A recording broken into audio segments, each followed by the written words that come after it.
Good afternoon, everyone.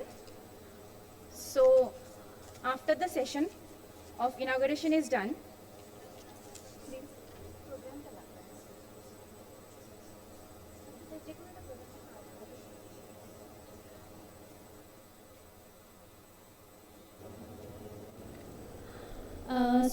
after the inauguration part is done, we are moving on to the academics again. So next is a case-based discussion where we are discussing again about cysts and genetics. So this is a case-based scenario which will be a panel discussion case on when cysts don't fit the textbook. This will be a multidisciplinary panel discussion, and the moderators are Dr. Debrina Dasgupta. Didi is assistant professor in pediatrics and obviously a pediatric nephrologist from Institute of Child Health, Kolkata. And Dr. Dipanjana Datta, ma'am is a senior geneticist. Our panelists and esteemed panelists are Dr. Kanchan Mukherjee.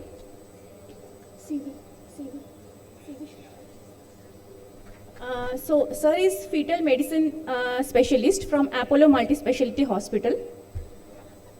Next panelist is Dr. Shushmita Banerjee, ma'am. Ma'am is a senior consultant pediatric nephrologist from CMRI Hospital, Kolkata. Dr. Protish Das, sir. Sir is a consultant nephrologist and kidney transplant specialist from Narayana Health, and also the previous secretary of East Zone ISN. Dr. Kaushik Mondal, sir. He has been introduced before. He is DM Genetics and presently working as head of the department in the genetic department of SGPGI. And then Dr. Arijit Chattopadhyay, sir, who is a pediatric neurologist from Apollo Multispeciality Hospital. To chair the session, I would like to invite Dr. Protin Sengupta, sir, who is a senior nephrologist and kidney transplant specialist from ILS group of hospitals. Dr. Shobhik Sural, sir, who is also a senior nephrologist and kidney transplant physician from from Peerless Hospital. And Dr. Lalit Agarwal, sir, who is also a renowned nephrologist from Woodlands Hospital.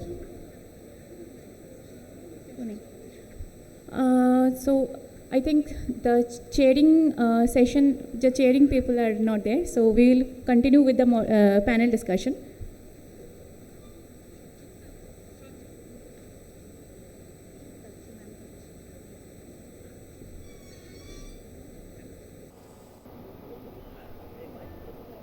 Okay.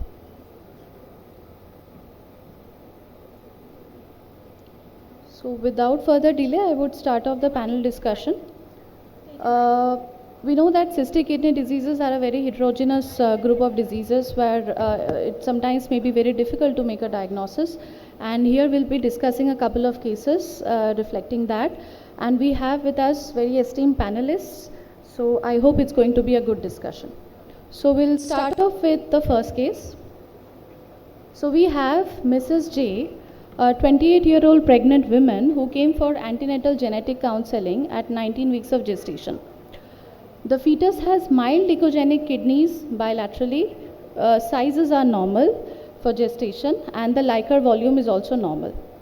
When we took the family history, we found out that this woman's husband, that is the baby's father, is currently 32 years old, has hypertension, and ultrasound indicated right kidney bilateral enlarged kidneys with multiple non-communicating cysts of varying size. And on further inquiry about the family history, we found that the baby's father's grandfather, that is the paternal grandfather, is currently 65 years old, and he already has polycystic kidneys, hypertension, and is having end-stage kidney disease on maintenance hemodialysis. And the paternal grandfather's brother is currently 57 years old. He also has polycystic kidneys, hypertension, and CKD, and he also had a IC aneurysm bleed previously. The lady's elder son, that is the fetus's elder sibling, is now 4 years old, but he, however, has normal ultrasound and is normotensive with normal kidney functions. So with this pedigree and with this 19-week-old fetus, 19-week gestation fetus having normal size kidneys with increased echogenicity and normal AFI. So my first question to Dr. Pratik Das sir. Sir, is this info sufficient to diagnose ADPKD in the father, and do we need to go for genetic testing in adults? What are the indications of genetic testing? So if you see the reports of the father, is a multiple non-communicating cyst. Number is not mentioned, but size is quite big. It is a 17 and 19 centimeter kidney. So it is a polycystic kidney disease. So whether there is an autosomal dominant inheritance or not, for that history is showing itself. His grandfather is affected, his brother is affected. So in a Mendelian law, there is a vertical pattern of inheritance is there. And there is a history of ESRD at the age of 65 in the grandfather. So if there is a vertical history, multiple cyst, and there is a definite history of kidney disease, should be a polycystic, autosomal dominant polycystic kidney disease. But two small things are there. This father is only 32 years of old, and he has developed hypertension and quite big kidneys. So that is a slightly small bit of, to the clinician, that suggests that might be something else also. So as a whole, if you see the pedigree and see the polycystic kidney disease, there is no need for doing a genetic testing for the father to diagnose or stamp it as a polycystic kidney disease. But in some situations, as KDIGO gives us, you should do a genetic testing. One of them is there is a different atypical type of clinical presentations. There's a variable presentation in the family. Father affected at the 65 years of the age, son is only on 32 years of age. That is one point that you should do. You can do or may do a genetic testing for this father also. Other ways of genetic testing, if there is a clinical lab differentiation, suppose the patient has a very low renal functions, deteriorating GFR very rapidly, but not that big kidneys. Multiple cysts are there, but kidney size is not matching. You can do a genetic testing in those situations. If the cysts are different in between two kidneys, one kidney is larger, one kidney is smaller, and in those situations, even if there is a family history positive for polycystic kidney, you should do a test. In another situation we face as a transplant physician, when we are planning to accept a kidney from a family donor for the transplantations, and if your radiological finding is not very specific for diagnosis, there might be one cyst or maybe two cysts not fulfilling the criteria for this. In those situations, in testing is a must. But otherwise, if there is a syndromic presentation, if there is no family history, those are common things what we do. But in a family, although there is a definite history of a vertical inheritance of the same kind of disease, even then, in some situation, you need to do genetic testing like this only. Thank you, sir. So a point very well taken. So as sir already told, as per the recent most KDIGO guidelines, if my ultrasound criteria is matching with a positive family history, I need not go for a genetic testing unless there are certain specific indications in adults, as sir already pointed out. So these are the, I will not run through the slides because we are running short of time. So my next question will be to Dr. Kanchan Mukherjee, sir. Sir, how to approach increased renal echogenicity in a fetus? Thank you. One has to be very methodical if a cystic kidney or echogenic kidney is faced with. First thing is, seeing is believing. So I need to confirm that it is definitely looking echogenic by comparing with liver and spleen. So once I'm convinced that this is looking hyperechogenic kidneys, then I need to see whether it is unilateral or bilateral, whether the kidneys are enlarged or not. Then I need to go to the renal echo texture basically, whether corticomedullary differentiation is lost or maintained. Other cysts, macrocystic type, like more 2 millimeters, or microcystic, where you cannot really see any discrete cyst, it's all looking hazy and very bright. Then you go beyond the kidneys and see the amniotic fluid volume. Is it normal or is it oligohydramnios? If it is oligohydramnios and bilaterally enlarged hyperechoic kidneys, then you think of autosomal recessive polycystic kidney disease. If amniotic fluid is normal, then you think between autosomal dominant PKD or multicystic dysplastic kidneys. Once you have ensured normal LICA volume, then at least you can say the prognosis is not that bad, because if it is oligohydramnios, then you are also thinking of pulmonary hypoplasia and other fetal abnormalities. Going beyond the kidneys further, again you see whether bladder is full or not, are the ureters dilated. Then you go completely extra-renal and see if there are cysts in other organs like liver, or you think if there is any syndromic type of association, like you are thinking Meckel-Gruber syndrome, where you get occipital encephalocele and all those. So seeing an echogenic kidney is a methodical examination, and we need to stick to that. Thank you. Yes, very true, sir. So, sir, what I want to ask specifically in this scenario is, suppose with this kind of history, the fetus is having only increased echogenicity, but the size is still normal, and my AFI is still normal. Yeah. So, will it be very specific for ADPKD in this fetus, or it may so happen that the fetus may not have ADPKD but still having increased echogenicity, but the size is normal and my AFI is also normal? Yes, it's a lot of the times we cannot really pinpoint the diagnosis, and we finally end up writing just that cystic kidney disease. And then if the parents are willing, we can go further with the genetic testing. Otherwise, as long as the amniotic fluid is normal, we can still say that this is not that serious. That much we can say. But we do offer genetic testing.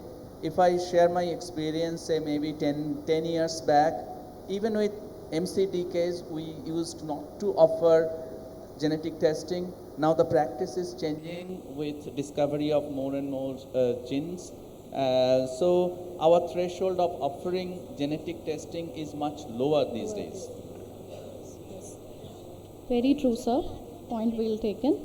So, yes, sir, already discussed there can be innumerable reasons why a child can have enlarged echogenic kidneys. I'm not going through all those things. So, my next question will be to Dr. Kaushik Mondal, sir. So, supposing we decide to go ahead with genetic testing, whom should we test and what test should we use? Do we want to go ahead for prenatal genetic testing in the fetus itself, or whom should we test? Should we test the other relatives? How should we go about it? So if I face this situation, I will test the father, and if I found a good variant which tells that it is consistent with autosomal dominant polycystic kidney disease, maybe I will tell the family that your child has 50% risk, and if we see that probably echogenic kidneys, it can be early manifestation of autosomal dominant polycystic kidney disease. And we'll tell the family that you can do a prenatal testing if we find a good variant in the father, and decide whether to have a child or not to have the child in the future, because this is an adult onset disorder. And I will explain that in an adult onset disorder where there is a good chance of survival till adulthood after a transplant, whether prenatal testing this is indicated for them, whether the what is the religious belief, what is the societal belief. Suppose in many religions, even if they find that the child has a disease, they will not abort. So why do prenatal testing for them? But I will test the father first, and if required, the grandfather, other affected family members, non-affected family members. So can I ask, what do you mean by good mutations and bad mutations I mean likely pathogenic variant. They are good. Good means that explains the disease. If it does not explain the disease, and if you want to do a segregation in the affected and unaffected family member, we can do segregation also doing the grandparents. So, you'd encourage a family with a ADPKD to go for a genetic analysis in the baby, in the fetus? No. I will offer them and explain them the test, the implications of the test. So if they feel like no, and if they have seen in their family that at 35 they are having hypertension, they are going for transplant, it's a huge burden for a family, they might think that they will not keep the child. But for a family who has not seen that and they think that this is a well manageable disease and they will not kill a child who has a good survival till 30-35 years of age, they will not do prenatal testing. And in addition, you'd counsel about the incomplete penetration, and that the one person being bad may not be the same for the other. So every disease has different penetration. For ADPKD, the penetration is fairly very high. So there is no incomplete penetration in ADPKD.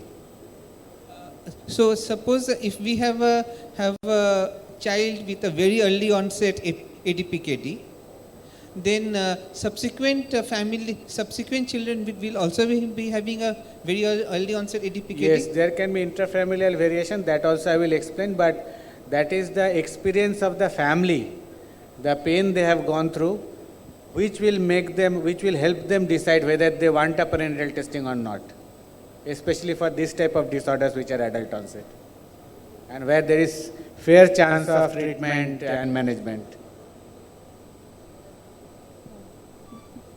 So, sir, we test the father and we find that the father is actually having a PKD1 variant, a frame shift deletion at exon 15, and it is present in a heterozygous state and it has been classified as pathogenic.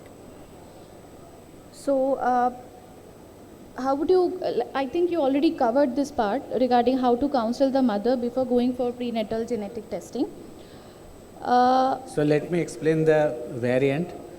So this is 2 base pair deletion. So why we are calling it frame shift? Because when there is 1 or 2 base pair deletion inside the exon, the amino acid sequence will change.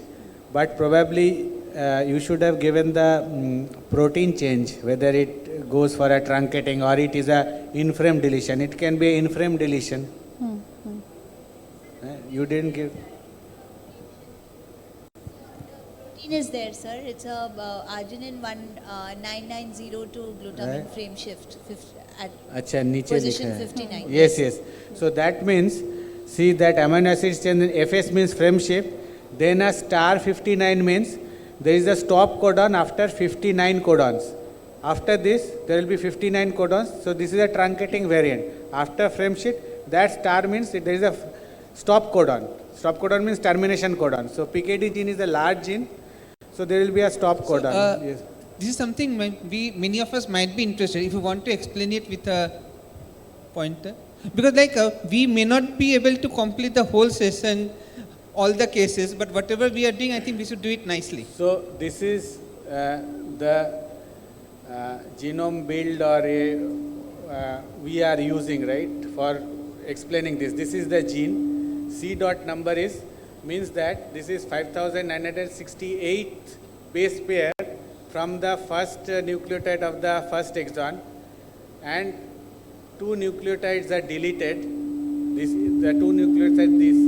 See, this number is almost 1/3 of this number, right? So here there had been glutamic acid. Here there had been arginine. After this 2 nucleotide deletion, this has changed into glutamic acid, and there is a frame shift of all amino acids, right? So whatever amino acid would have come has not come, and after 59 amino acid from here, so 59 codons means amino acid, 3 nucleotides makes 1 codon, so there is a star, means there is a stop codon. So it would have continued for very long, so it is a truncating mutation. So this is a frame shift and truncating. Frame shift because there is, when one base pair is included inside or deleted, then there will be a shift of frame, of reading frame, right? So different amino acids start forming, and after 59 amino acids have been formed, there is a stop codon which has come.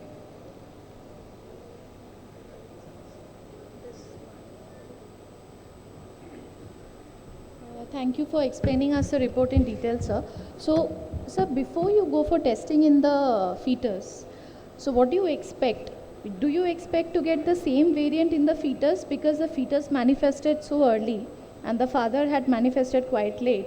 So what are your expectations before you go for a... So slight echogenic kidney cannot be expected as a severe manifestation. Had there been oligohydramnios, we could have seen cyst or something else probably. What do you think, Kanchanda? Only mild echogenicity should not be indicator of a severe manifestation.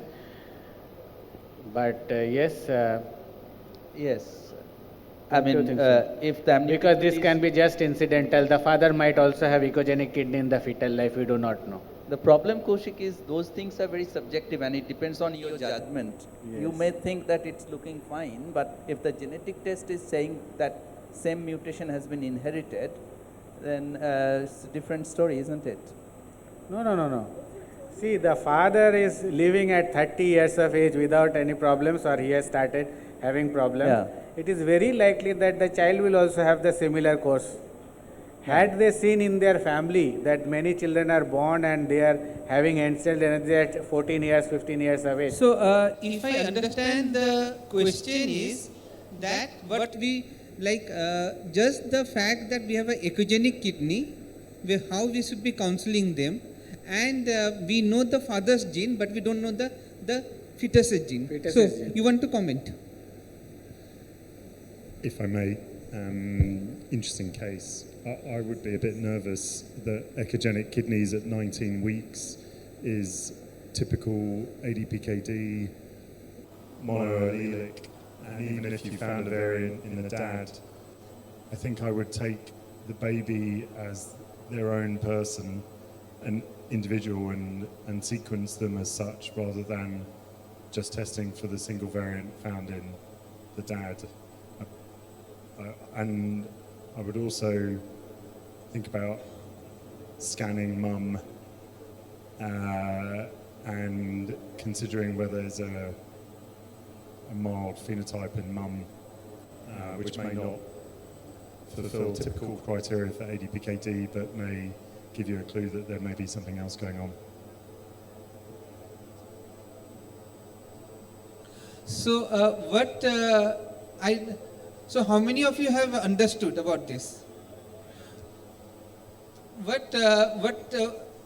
I think what he is hinting at is that the baby having a very early onset ADPKD, very early onset thing, is supposed to be a bad clinical indicator. But the father doesn't have had that. So maybe there is some other modifying factor, or maybe that there is a double, like another gene might be there. Yeah, but sir, I would like to interrupt you once. Like, is the presence of only increased echogenicity without increase in size? Echogenicity is a very subjective. Yes, so can we actually So I consider see it every as day very early onset disease? people referring to echogenic bowel, echogenic kidney. How does your normal fetal kidney appears? It is echogenic, it's normal finding. With neonates also, fetal Exactly. cortex is echogenic, it's normal finding. Echogenic and lobulated, right? So we So it see is a very kidneys, they are pathogenic echogenic and picture. lobulated. The kidney size is So it's a normal. very It is normal finding. subjective finding.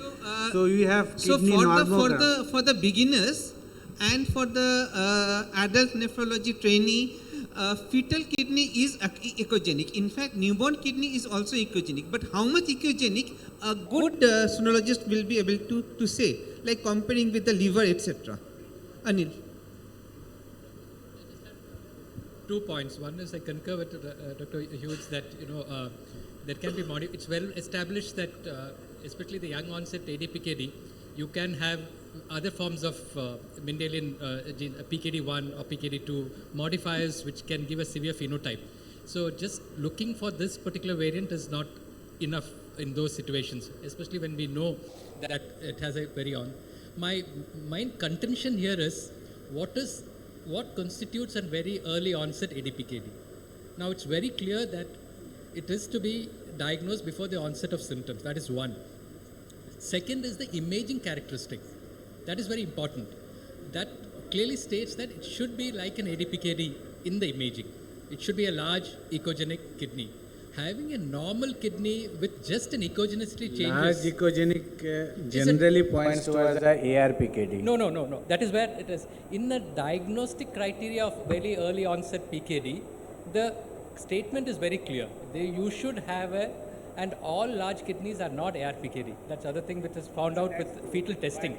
You could be nephronophthosis, it could be a neonatal onset Yes, of but ADPKD. in clinical science, we always No. tell the common things first. Yeah, correct. No, but now with genetic testing in our hand, we have avenues to understand it better. But with normal In a family, when you see, you go through the dictum that what is there in the family, you see it first, think it first. Exactly, I agree with you. But in a normal sized kidney with echogenicity is not enough by the criteria to diagnose it as very early onset PKD. I think we need to be very cautious when we are advising antenatal testing because it's not clear, and this is where I feel that it is a multidisciplinary approach where I think the pediatric nephrologist, geneticist, Just because you have a sword, you should not use a sword. And that is one of the indications. So if we go by criteria, what are the indications for doing a genetic analysis in ADPKD? That is one of the criteria. If you have a very early onset, if you are suspecting, then you have to prove that it is what it is. Okay. So, sir already answered the second question. Sir, how strong is the phenotype-genotype correlation in ADPKD? That is one question I had to ask Dr. Kaushik, sir.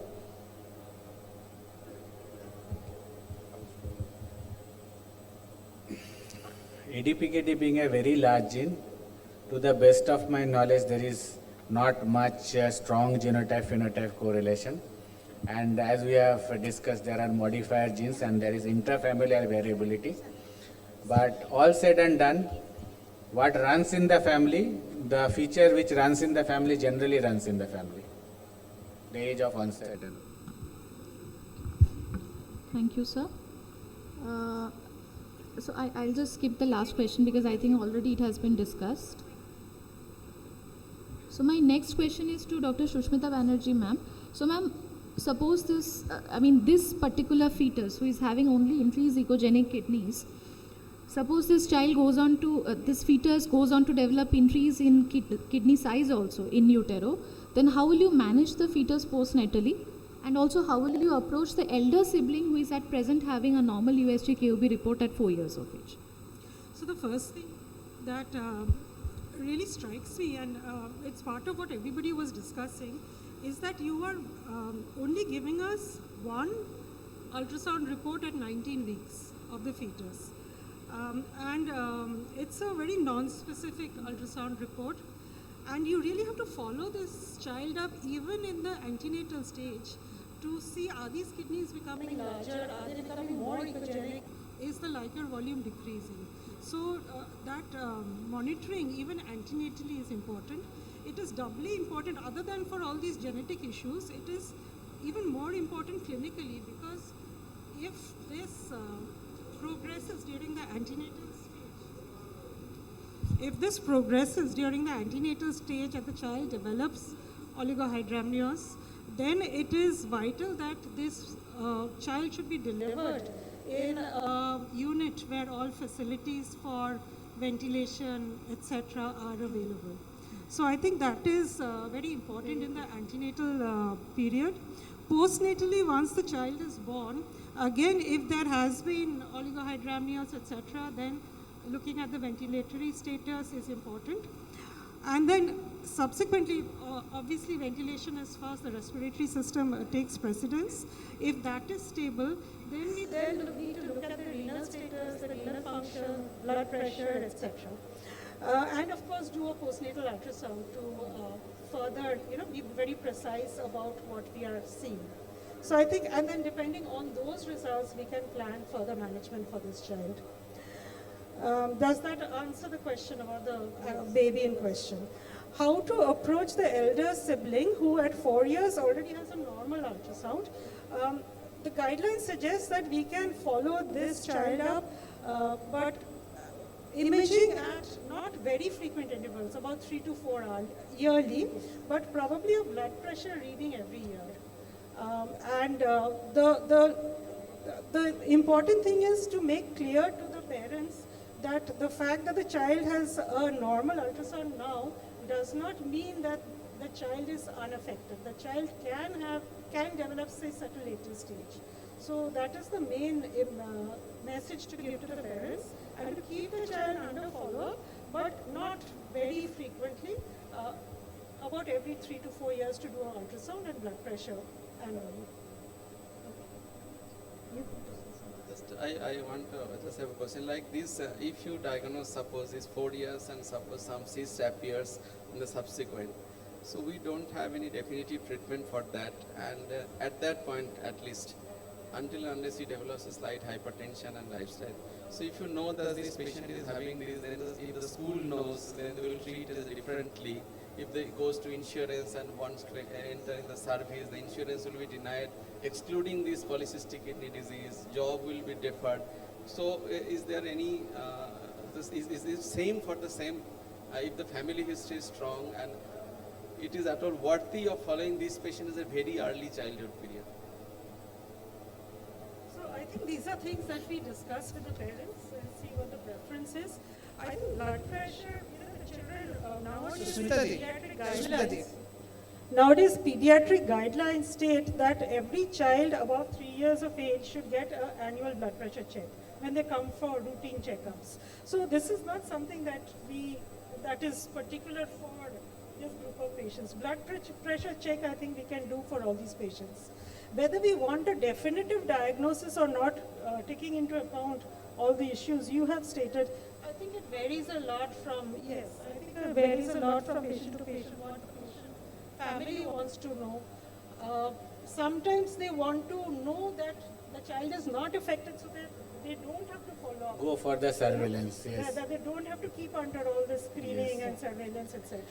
So it's a question of communication and discussion and coming to something that is, I think, okay with the parents and with the physician looking after the child. Yes. Genetic testing in a child is generally not preferred if there is no intervention to stop the disease or stop complications. Like we do genetic testing in those like medullary thyroid cancer where a prophylactic surgery of the thyroid can save the child. Otherwise, genetic testing is not indicated, especially for disorders like Huntington disease. You cannot do anything. So we don't do genetic testing, we don't do any screening. For this situation, slightly tricky, yes. That child who will not carry the mutation will not be put in surveillance. The child who carries the mutation will be put in surveillance, but you have to be very, very cautious. As I said that, he will be discriminated in the school, he will be discriminated in the parents, discriminated in the sibling. So you have to look into this.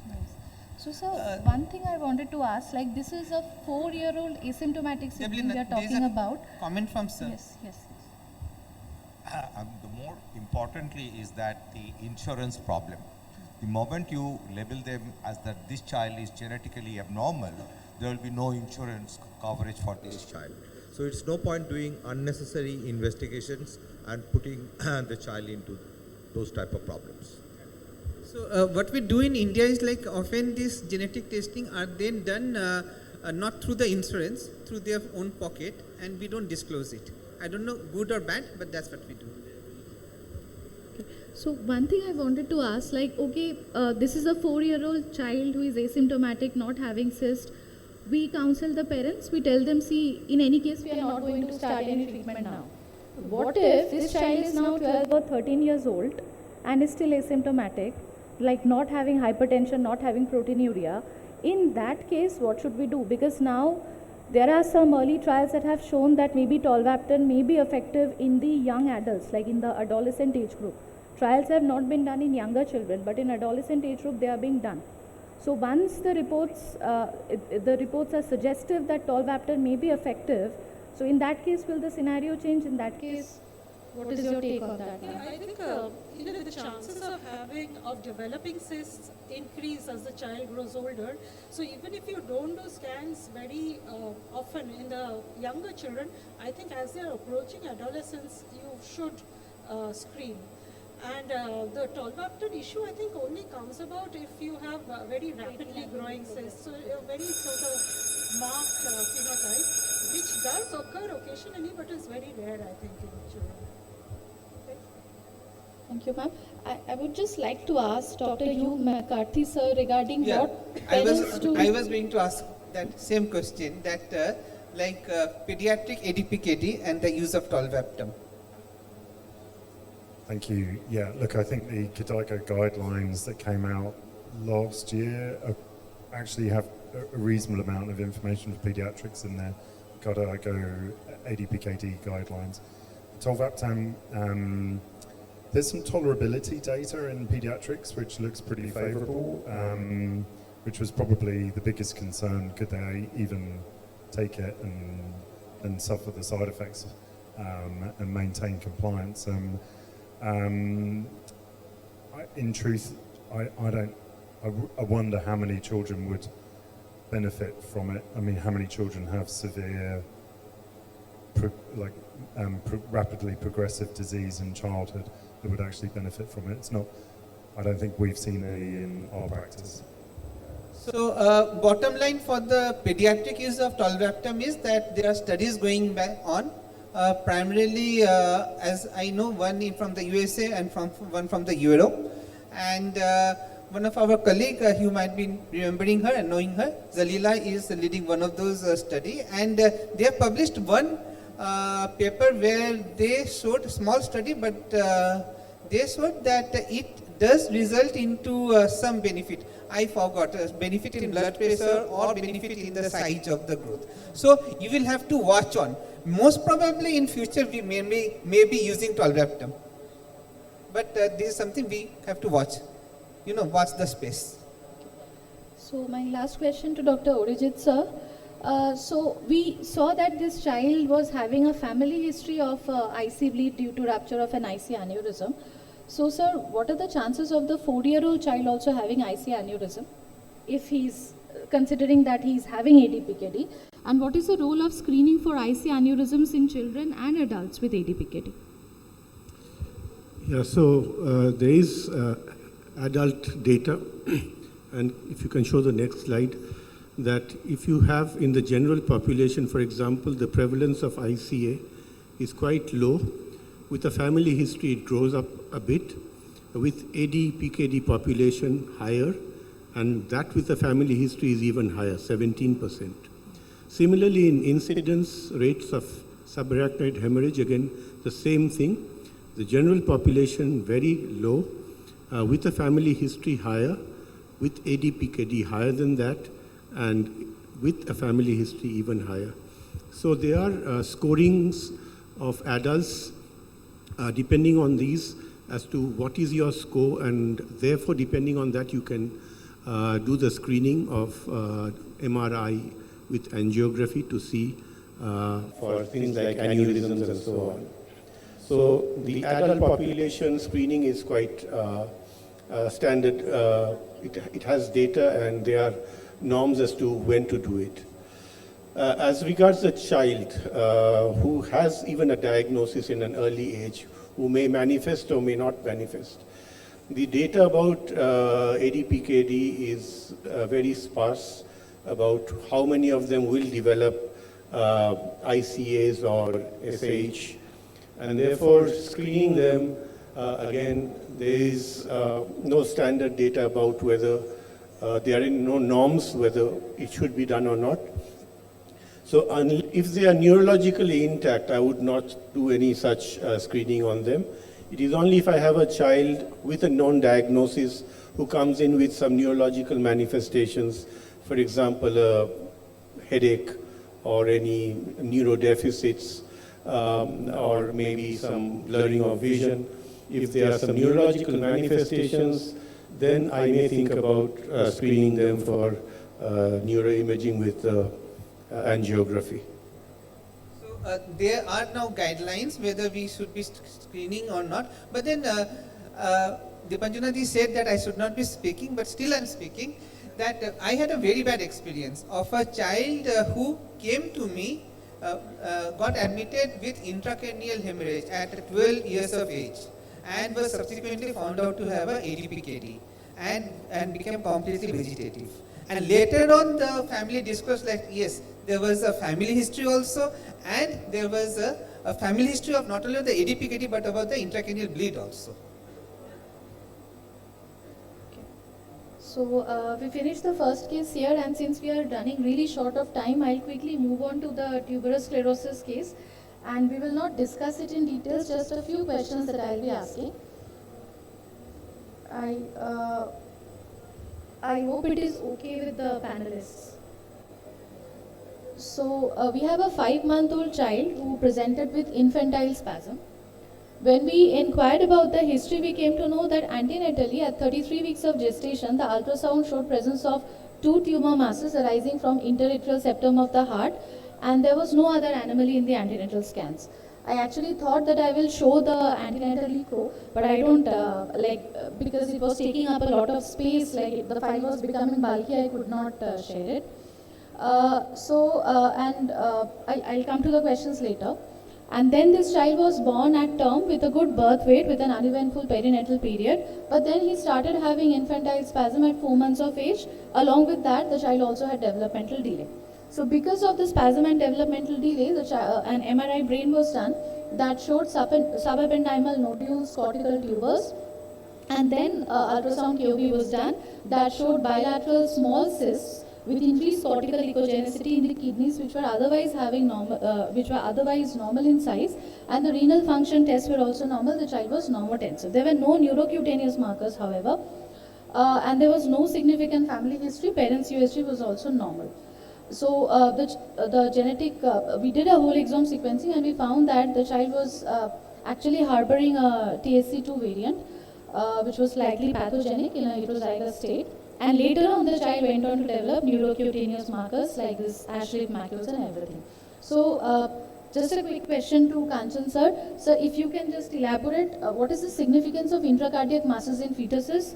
Are all of them TSCs, and what are the other antenatal findings that can raise suspicion of a TSC? Yeah. Well, if there is any intracardiac masses, then unless proven otherwise, it is cardiac rhabdomyoma. And if it is cardiac rhabdomyoma, unless proven otherwise, it is TSC. That is how we should take. Now, unfortunately, most of these cases are detected in the 3rd trimester, in which situation it is very difficult to convince them to go through the genetic testing. But if they accept, certainly we do that for confirmation. Having said that, all intracardiac masses are not cardiac rhabdomyoma. We have to think laterally, and there can be teratomas, there can be myxomas or fibromas. Again, it's not possible to do a histological diagnosis at that time, but given the gravity of the situation, if they accept the genetic testing, that should be the way forward. Other antenatal finding can be extracardiac features, like in the form of renal tubers or intracranial tubers, where we see in the periventricular region, but again, that's not that common. If we do not see intracranial tubers, then it does not exclude TSC. That is how we approach. Thank you, sir. Bit of fetal medicine. If you see a rhabdomyoma in the fetal life, more than 80% of them is TSC. Though in all TSCs, rhabdomyoma is uncommon. Yeah. Thank you, sir. So next question is for Dr. Urijit, sir. Sir, can neurological manifestations predate the cutaneous manifestations? And how do you manage the neurological manifestations, and what is the role of everolimus? Yeah, so very briefly, the answer is yes.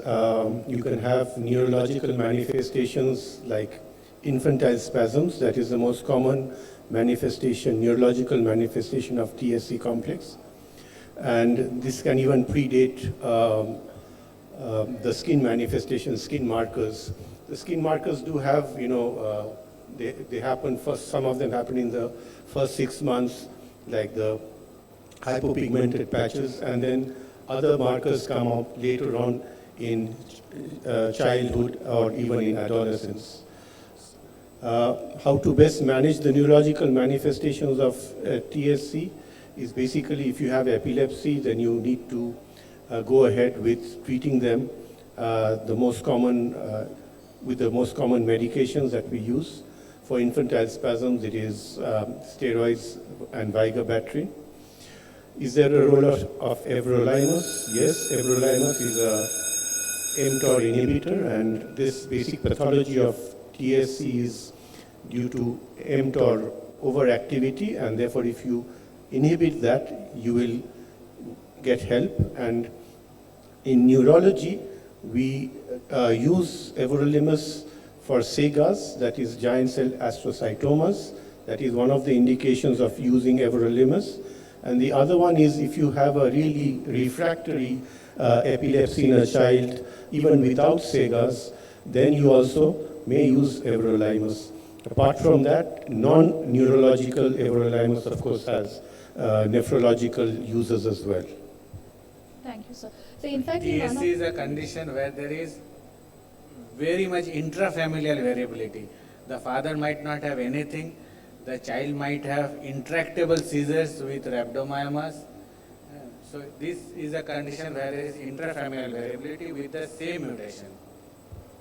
Yes, and in fact, in one of the articles I was reading that if we can detect the seizures even in the preclinical stage, somebody having TSC the neurocutaneous markers, and if we do an EEG and if we find that the child is actually having a subclinical seizure, and if we start anti-epileptics, it can actually improve my acquiring of the developmental milestones. Absolutely. So there are studies that are showing that even if a child doesn't have the seizures manifesting and you do an EEG in the right situation, then the EEG is an abnormal one, then it is better to treat rather than wait for the seizures to appear. Can I just say something out of syllabus here, of course. While I get this multidisciplinary audience, I cannot resist my temptation to say that now in India, we have one of the most liberal MTP acts. So if we send somebody over to some other specialties for prenatal counseling, please do not hesitate to offer them genetic testing, because gestation is no limit. If it is a serious abnormality, it can be dealt with in terms of medical termination of pregnancy at any gestation. So please keep that in mind. Thank you. Thank you, sir. And Sushmita ma'am, very briefly, the various types of kidney involvements and kidney cysts that we get, and roughly, like in very brief, how will you monitor?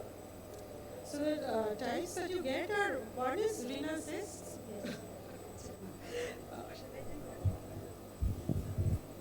So you can get the cysts of different sizes, or you can get angiomyolipomas, and what is less likely in a child is renal cell carcinoma. So it is the first two that we are actually looking for. The median age for developing cysts is about 3 years, and for developing angiomyolipomas is about 8 years. So this child has actually developed cysts very early, which kind of indicates that he is going to have a more more aggressive course. So this child would certainly need very close monitoring of blood pressure, proteinuria, renal function, etc., and management as per findings. Yes.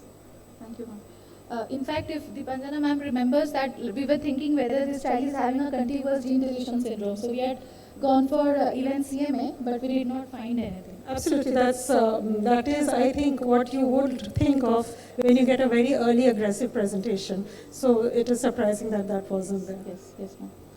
And I will not go through all these things. Kaushik sir, should all children with TSC be subjected to genetic screening? Means they have presented genetic with testing. Clinical presentation. When the child is meeting all the clinical criteria, my diagnosis clinically is obvious. Still then do I need to go for genetic testing? Yes, probably so, because that gives you confidence for using certain drugs, the management of the child, and also screening of the family. Some of them might be familial. We can tell them that we can pre-symptomatically diagnose children and treat them. Just one comment I wanted to make is that ultrasound is not a great tool apparently for detecting the angiomyolipomas. MRI is supposed to be much better. And the recent ERCNet guidelines in 2024, they state that many of these children have MRIs of the brain quite frequently. So we should use that opportunity and that GA. So whenever they have MRI of the brain, they should also have MRI of the kidney. So that's, I think, something clinically relevant to learn from the guidelines. Absolutely, ma'am. Sir, Absolutely. one small question to you. So will the management change if there is a small, like if there is a missense mutation in the TSC, or versus there is a contiguous gene deletion which is involving even the PKD gene. So will the management change or the counseling change? Not exactly. We treat the child, not the genes of the child. So the management depends upon the child. But yes, if you can see this child and we can actually screen more family members. But again, there is intrafamilial variability, but we cannot sit with our hands together. We have to do something. So it is always good that we do. Like you have proven, then everolimus you can use for severe cases. If you have not proved, it is difficult to use. But TSC as such is a very straightforward clinical diagnosis. So the last quick question only to two Pratik genes. sir. So what is the role of everolimus specifically in cystic kidneys in a child who is having TS? So far the kidney disease is concerned, to us the risk of bleeding or forming a malignant transformation is more than that of developing a renal failure in this patient. So if there is a definitely this child has a tumor and we have to follow it up. If it grows rapidly and it shows a more of vascularity and more chances of bleeding, there is definite role of giving everolimus prophylactically before bleeding starts, because it will not only reduce the chances of bleeding, but it will also some role in restriction of growing of the tumor.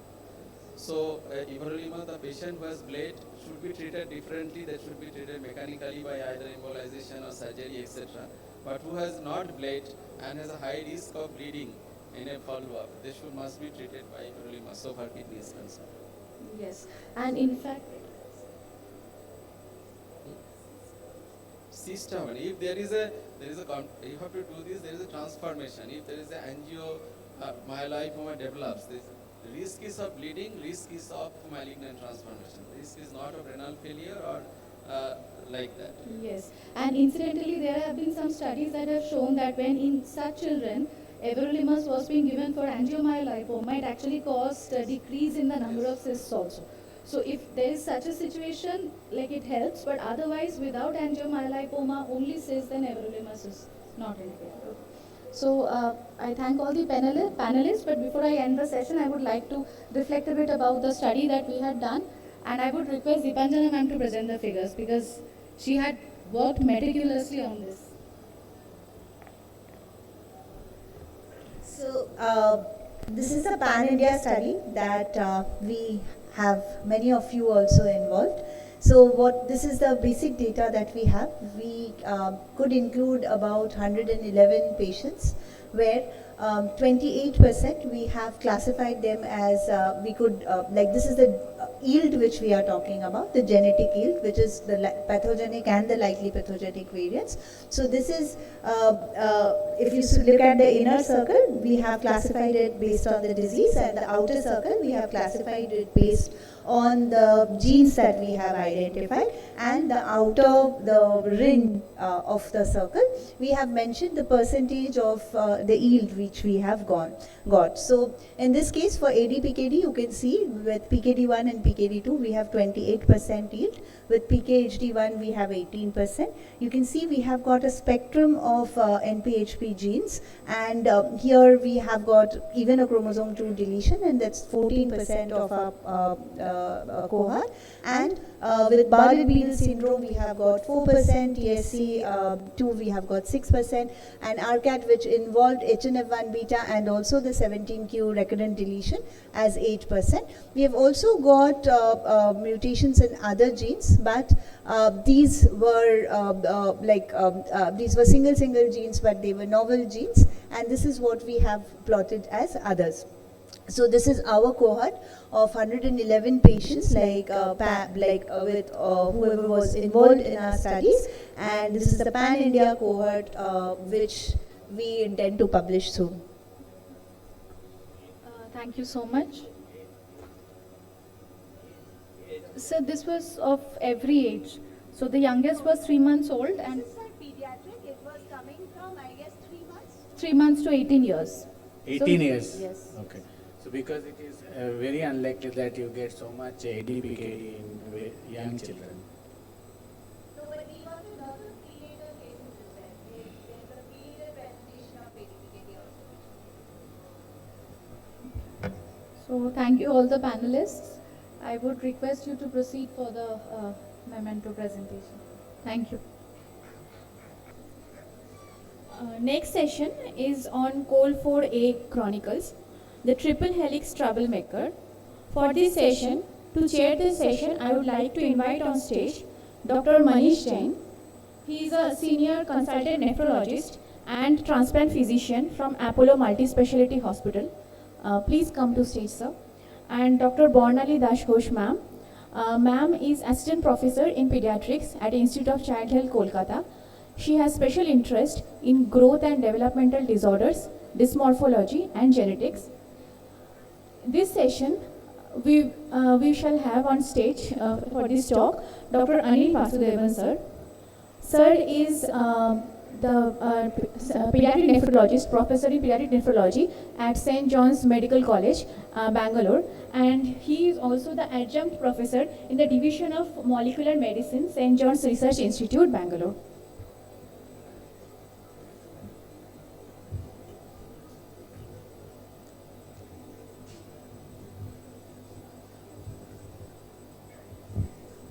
So, good evening everybody. I think we should start the session and I invite Dr. Anil Vasudevan. Thank you, chairpersons. Thank you, Dr. Dipanjana and the entire team for your kind invite. I do remember a few years back when he got the data on steroid-resistant nephrotic syndrome. He was relieved that he could identify a definitive cause in many of them, but I also felt a sense of trouble in him because he found some unusual variants in Col4A4 and saying that it was troubling him, and I don't know whether that's the basis on which he gave this title to me to talk on the Chronicles of Col4A4. So just to give some basics, I mean, we all know that the basement membrane is a very pivotal component of the glomerular filtration barrier. It's a very specialized extracellular matrix that is sandwiched between two other important components, that is the endothelial cells and the podocytes. It's a very unique membrane in many ways. The thickness is 10 times more than what you find in the basement membrane of in the other tissues, such as microvascular. I mean, you have a thickness ranging anywhere between 270 to 320 nanometers, whereas in the microvascular structures, it is around 10 to 40 nanometers. So this complex and dynamic structure is formed by a host of proteins that is listed here. That includes not only the type 4 collagen, but also the laminin, nitrogen, heparin sulfate, proteoglycans, and fibronectin. And these development happens in a very hierarchical fashion. So an Alport syndrome is a prototype of a glomerular basement membrane disorder. But what we need to remember is that a host of monogenic causes and autoimmune and metabolic causes can disturb the glomerular basement membrane. There are a list of genetic causes that can mimic an Alport syndrome, and this we need to keep in mind. There are also studies that have shown that there is segmental or a focal loss of staining of heparin glycosulfate proteins in conditions such as diabetic nephropathy, membranous and IgA nephropathy, indicating that these diseases can also affect the glomerular basement membrane. Now, coming to the topic for the discussion, the Alport syndrome, first identified by Dr. Cecil Alport, a South African physician in a British family way back in early 1920s. But nothing much moved for a long time until it was a very clinical diagnosis that you made with the trial of the proteinuria kidney disease, deafness, and eye changes. But now we know that although the radar registry in UK clubs it as a rare disease group, we know that it is not that rare and is probably one of the most common cause of chronic kidney disease in adults, and probably also emerging as one of the important causes of kidney disease in children. And we are trying to So bridge, there are the four gap genetically between distinct forms 6, of and we are COL4A trying that are encoded by and the the COL4A1 to 6 genes. with In the humans, Shastamogul and the district the hospital. COL4A3 It was is questions present in the chromosome 2, and COL4A5 is present in the X chromosome. 6, So there are other COL4A and we are that trying to associated bridge with diseases. the gap which is Can anyone say what and we are trying genetic mutation, 6, mutation in the and we are trying to A4A1, bridge cause? the So it causes something called a Gold syndrome that does not have much renal phenotype. You have a large deletion of 4A5, 6 that can cause this leiomyomatosis along with Alport. COL4A1 also can cause what is called a Hannack syndrome.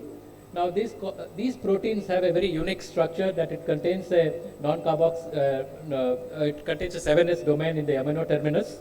There's a non-carboxy terminus on the other end.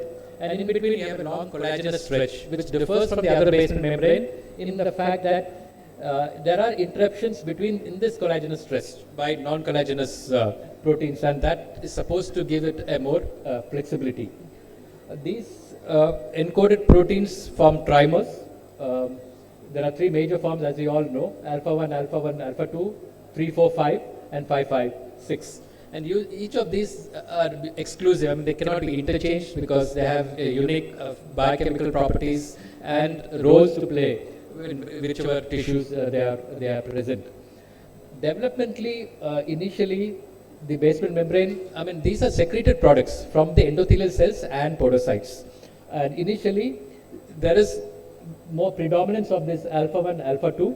And when the glomerular development reaches the capillary loop stage, this alpha 1, 1, 2 is replaced by 3, 4, 5, as you can see here, which is highlighted in the yellow, while the tubular basement membranes continue to remain as alpha 1, 2. So what constitutes Alport syndrome? Very simplistically, we can say that any individual genetic variants that interfere with the normal synthesis, deposition or function of any of these collagen 4 proteins can be considered as Alport syndrome. The classical Alport was characterized by a triad of proteinuric nephropathy. Generally, they have a childhood onset of hematuria, later onset of proteinuria, and there is progressive kidney dysfunction reaching to end-stage kidney disease either in adolescence or young adulthood, along with a subset developing sensorineural deafness and ophthalmological changes such as anterior lenticonus. But now with increased use of this NGS-based or massively parallel sequencing-based testing, it's very clear that these variants are identified in diverse clinical manifestations. And most commonly that we see are in nephrotic phenotype. You also now more recently have identified these variants in familial IgA nephropathy and also in cystic phenotype in whom PKD has been ruled out. But these are not well validated. I mean, there is a subsequent study that's shown that it may not cause a cystic phenotype. But what is very clear is that the expanded phenotype in a COL4A3 to A5 is surely there. As you can see in this review, more than 1/3 of them of familial FSGS and more than 10% of the sporadic had variant in one of these three genes. And what is also interesting that is to know is that in CKD of unknown etiology, in a general cohort, it is around 10%, the yield is 10%, but this can be up to 30 to 40% when you have a very strict testing, filtering for identifying patients who should be undergoing genetic testing, the yield increases. And probably it is in adults, it's one of the second most common cause of an etiology after ADPKD. So clearly the spectrum is quite complex, the clinical spectrum, so are the genetics. There are three forms that you all know.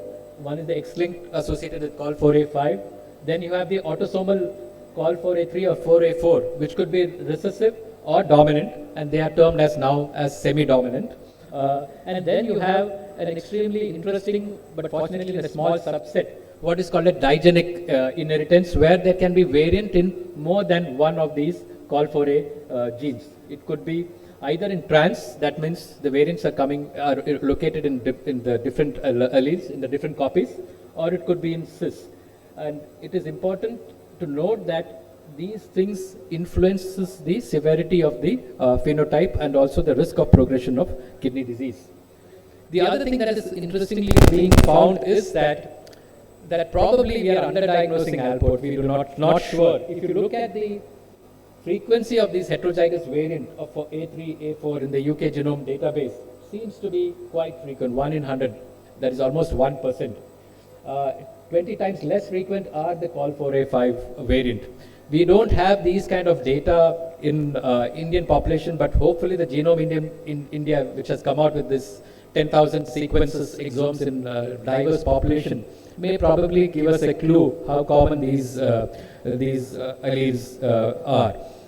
Now, the recent guidelines not a recent guideline, in 2022, there are guidelines that has been formulated to help us choose those who need to be tested, and also in interpretation of the variants that we identify in Col4A genes.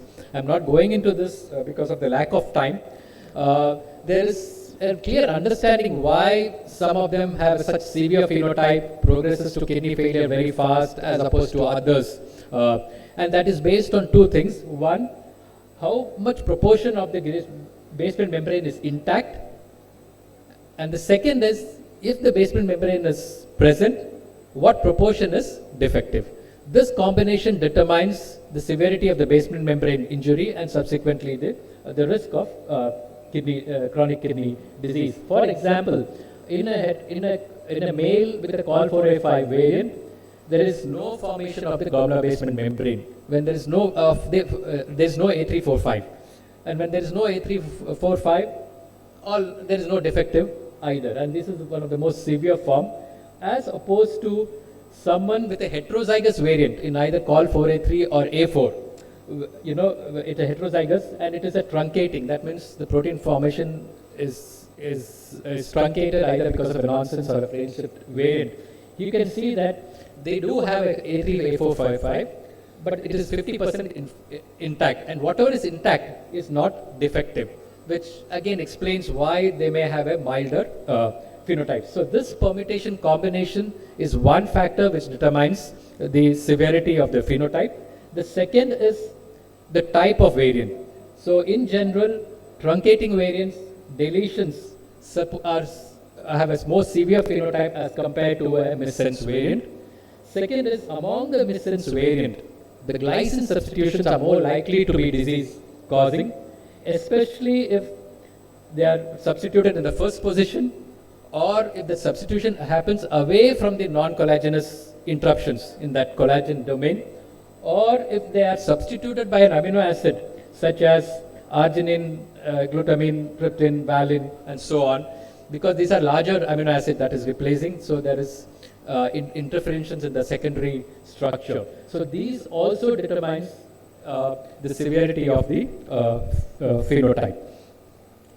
There is also an increased understanding on a molecular basis why some progress and some do not, and especially in those like Col4A5, there is a significant amount of biochemical stress that happens on these kind of membrane, because they are mostly composed of 1,1,2, which are very thin, and they're not able to withstand that immense pressure from these glomerular capillaries.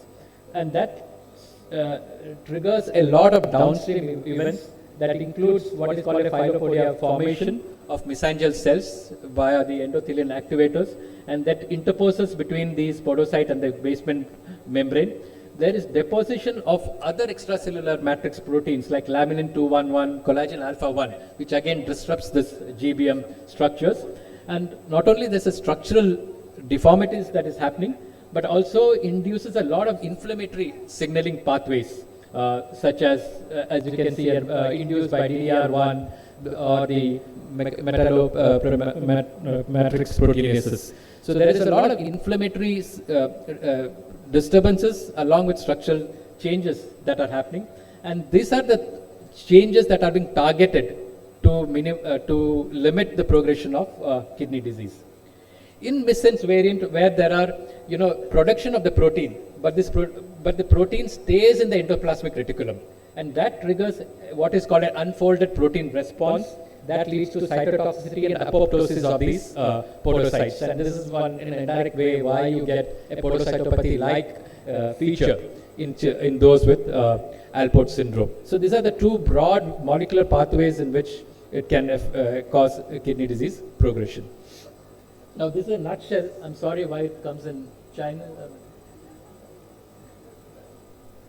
Sorry. No, I don't know which language is this. So I just want to summarize the nutshell this phenotype genotype. In general, the classical Alport, where you have all these three manifestations, are generally seen with XLAS in males and also in autosomal recessive 4A3, 4A4. You have a mild to moderate where they don't go into the quick progression into kidney failure. Their extrarenal manifestation may not be there. Usually see it in heterozygous variants of 4A3, 4A4. You can always also get a steroid resistant nephrotic phenotype or a proteinuric phenotype when you have a heterozygous variant or an autosomal. It can happen in both the conditions. And the time, as you can see here, the most severe form is those with COL4A5 males or in an autosomal recessive pattern of A3 or A4. Sorry, I had some more information which is missing, but nevertheless, there is clear, what I wanted to convey is that there's clear some distinction, especially with COL4A5, clear genotypic phenotypic characteristics that are known now, but there is less of a genotypic phenotypic correlation in those who present as steroid resistant nephrotic syndrome. Now, a diagnosis of Alport in the current paradigm is by genetic testing.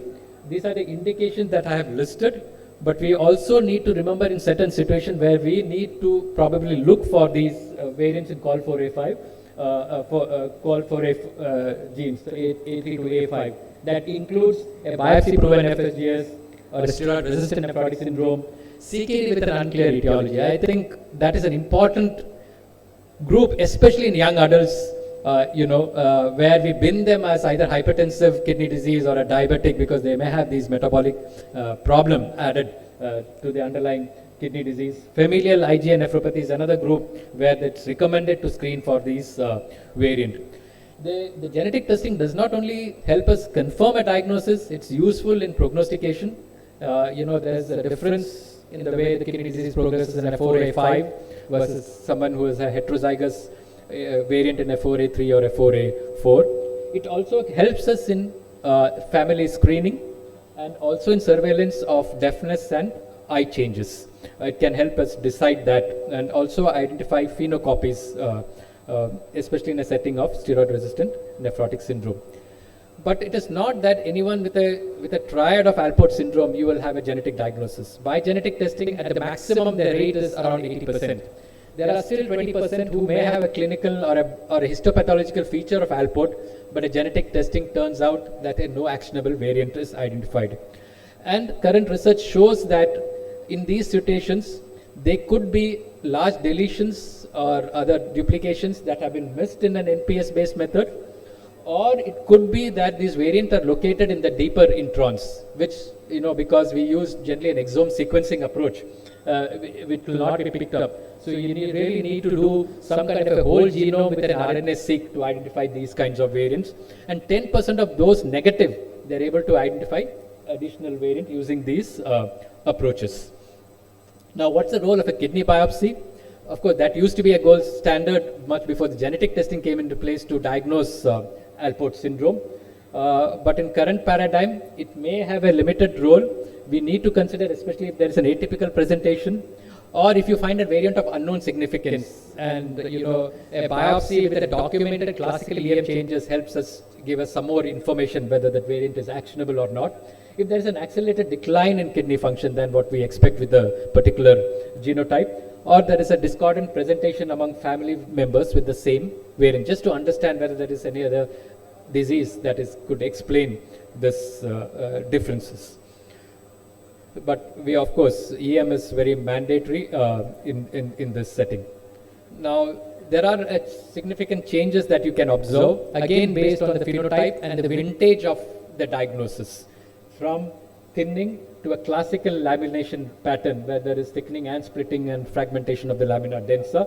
And of course, the severity progresses as these changes becomes more and more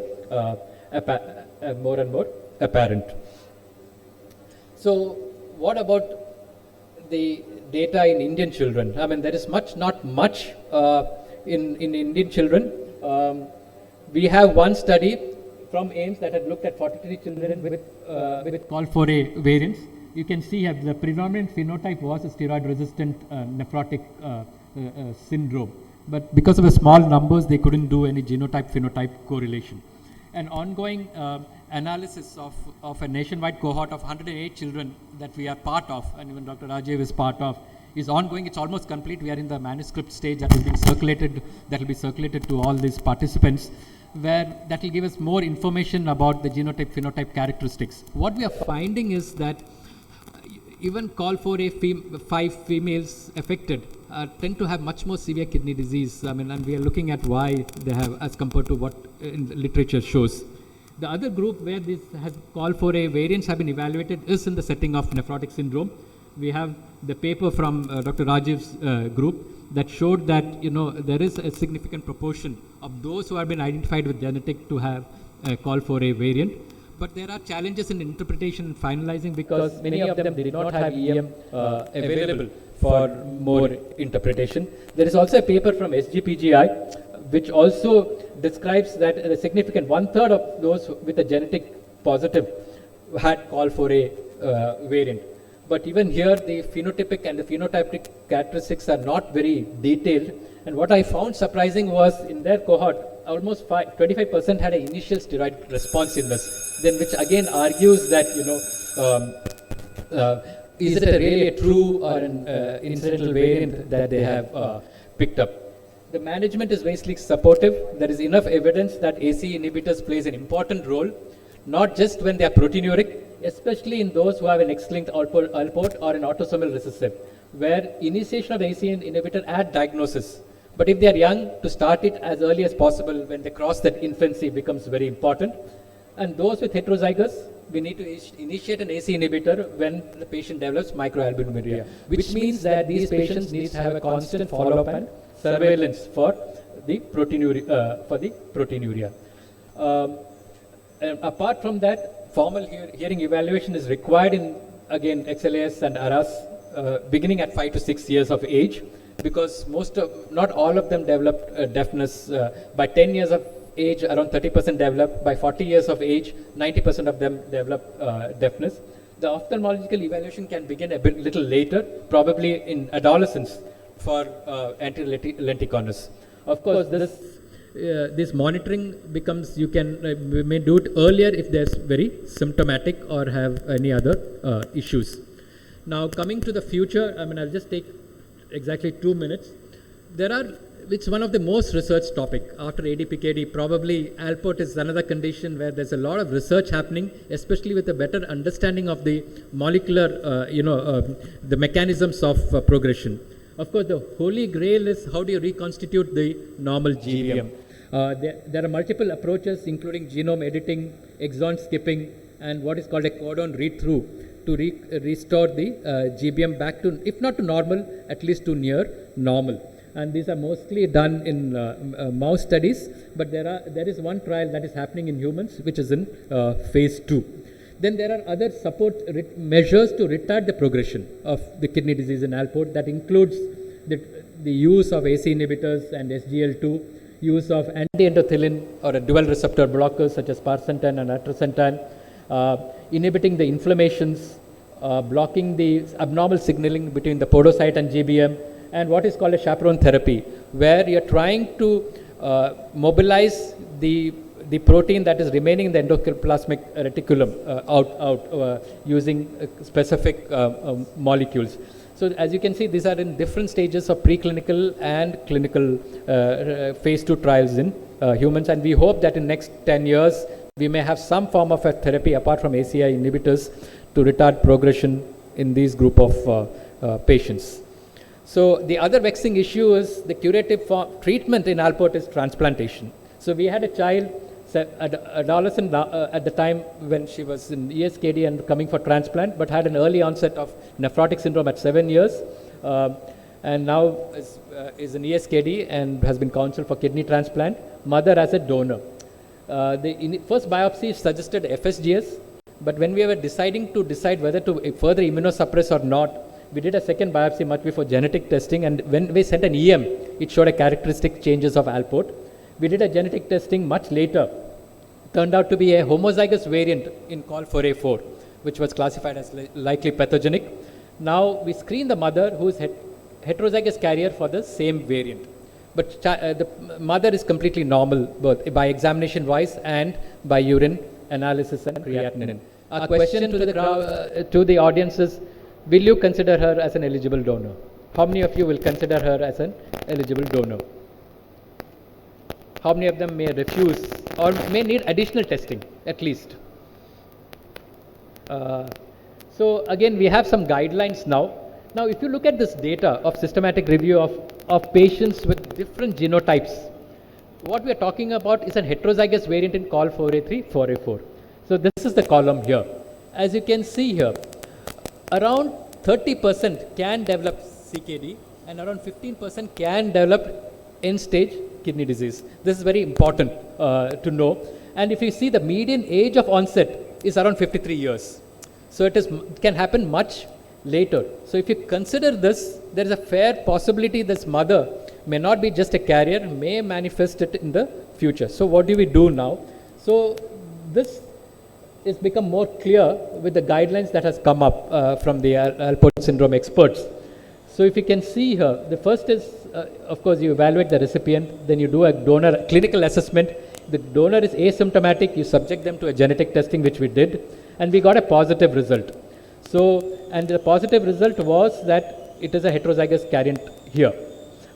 If it was a homozygous variant, it was not a candidate, that is what they suggest. If it is a heterozygous variant, their recommendation is to consider that as a donor if there is no other candidate available. If there is no other candidate available, you have to offer them a kidney biopsy, prove that there are no GBM ultrastructural changes, and also discuss the post-donation kidney failure risk based on the data I have shown. This is the current recommendation. But if it was an XLAS, males are definitely not a candidate for donation. Females, again, they recommend not to donate. But again, if there is no candidate, then you do a kidney biopsy and a detailed counseling. So this is an approach that has been suggested in the guidelines. But there are a lot of gaps. I don't want to come to it. But in a recent survey of the Asian countries, we did find that not all have access to genetic testing.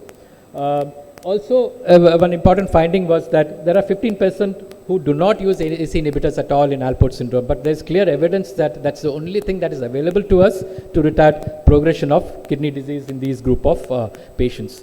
So in summary, GBM is a specialized unique structure. Now, there is, and Alport syndrome is the prototype. Unfortunately, there are no curative treatment, but therapy with ACI definitely improves the prognosis of Alport syndrome. But we hope in future that some of these therapeutic approaches that have shown comes into in the real clinical setting and helps us manage these patients better. Thank you. Thank you, Dr. Vasudevan, for such a nice talk. From a pediatrician point of view, these COL4 are very multi-system disorders, right? So when we are getting a child with hematuria, I will definitely follow that child up and refer to the nephrologist. That's true. But I would also do an ophthalmologic examination to see what the retinal tortuosities, because the cerebral vessel disease also go side by side, and also the cardiac part, I think so. Because a few cases may have supraventricular arrhythmias or mitral valve prolapse hidden in them. So that will be again a concern for us, apart from the nephrologist point of follow-up. So, ma'am, what you were referring to was the Hannack syndrome, where they have these retinal tortuosity. Right. Fortunately, that's a very ultra-rare disease. In call for A, we see more of A5 to A6, where we. But as you rightly founded out, as you rightly stated, that anyone with persistent microscopic hematuria, especially with recurrent episodes of gross hematuria, we need to consider this as one of the differential diagnoses.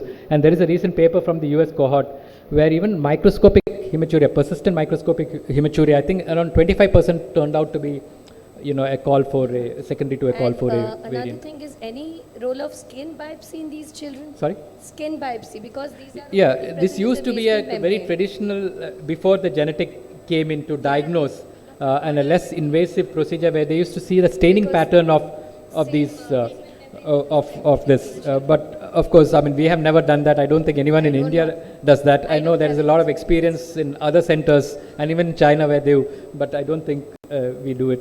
Thank you so much.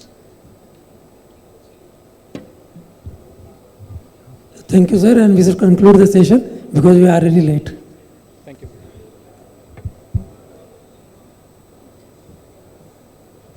Thank you, sir. So moving on to our next session, it is a session on HNF1 beta, the beta you didn't expect.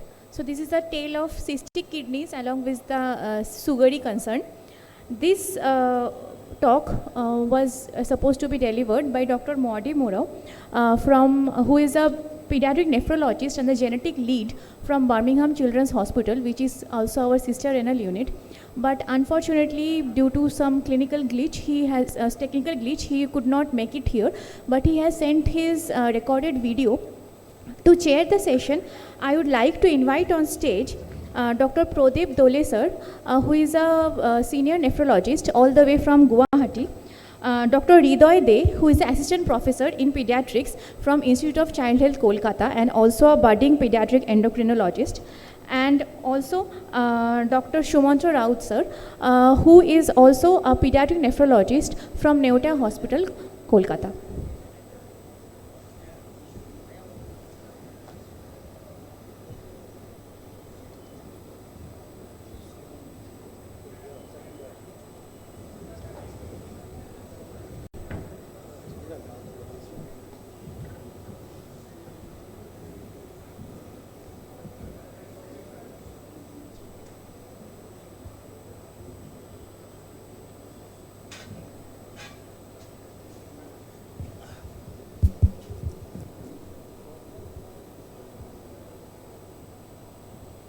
So if the panelists can just introduce Maudie. It is there. So this will be a virtual talk only? Yeah. Okay, recorded talk, okay. It was a technical, not a technical glitch. He was refused visa by India government. India government said that we don't need the context, revenue.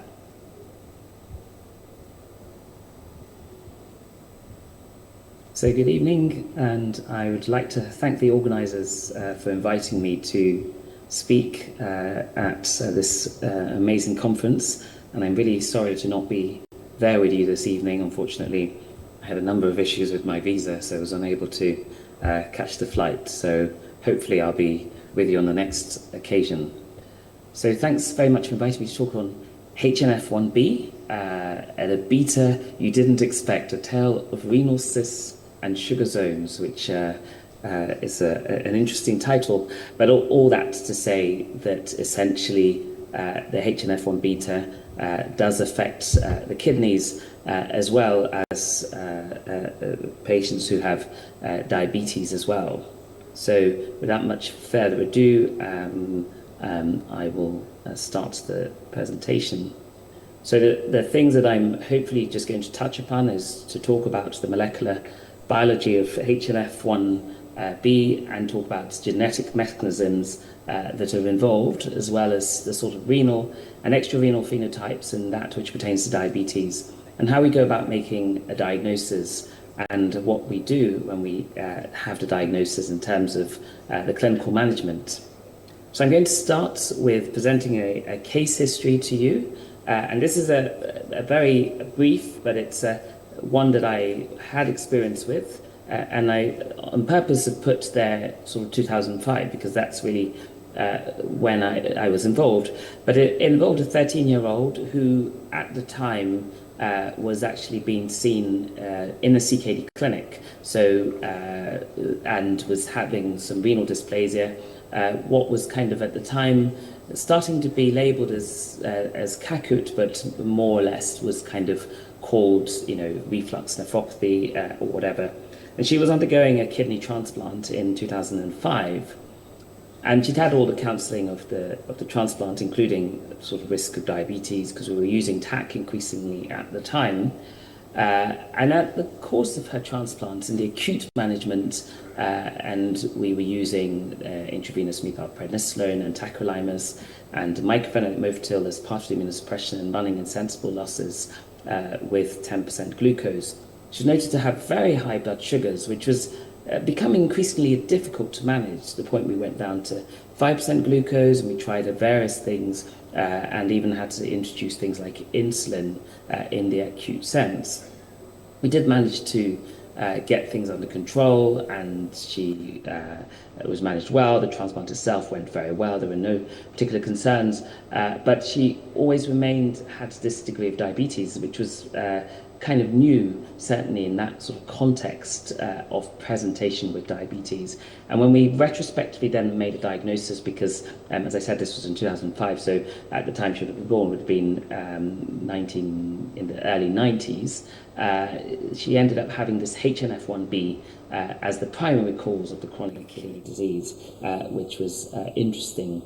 Of course, it made sense to everyone because by then we'd already known quite a lot about HNF1B, but I think at the time of the birth it would be very different, and I will, when I come to the end, I'll talk about how we would probably be picking up this case now. And so this takes back to how much we knew. So back in 1997, a paper was published that there was a mutation in this hepatocyte nuclear factor 1 beta gene, TCSF2, which was associated with a maturity onset diabetes in the young.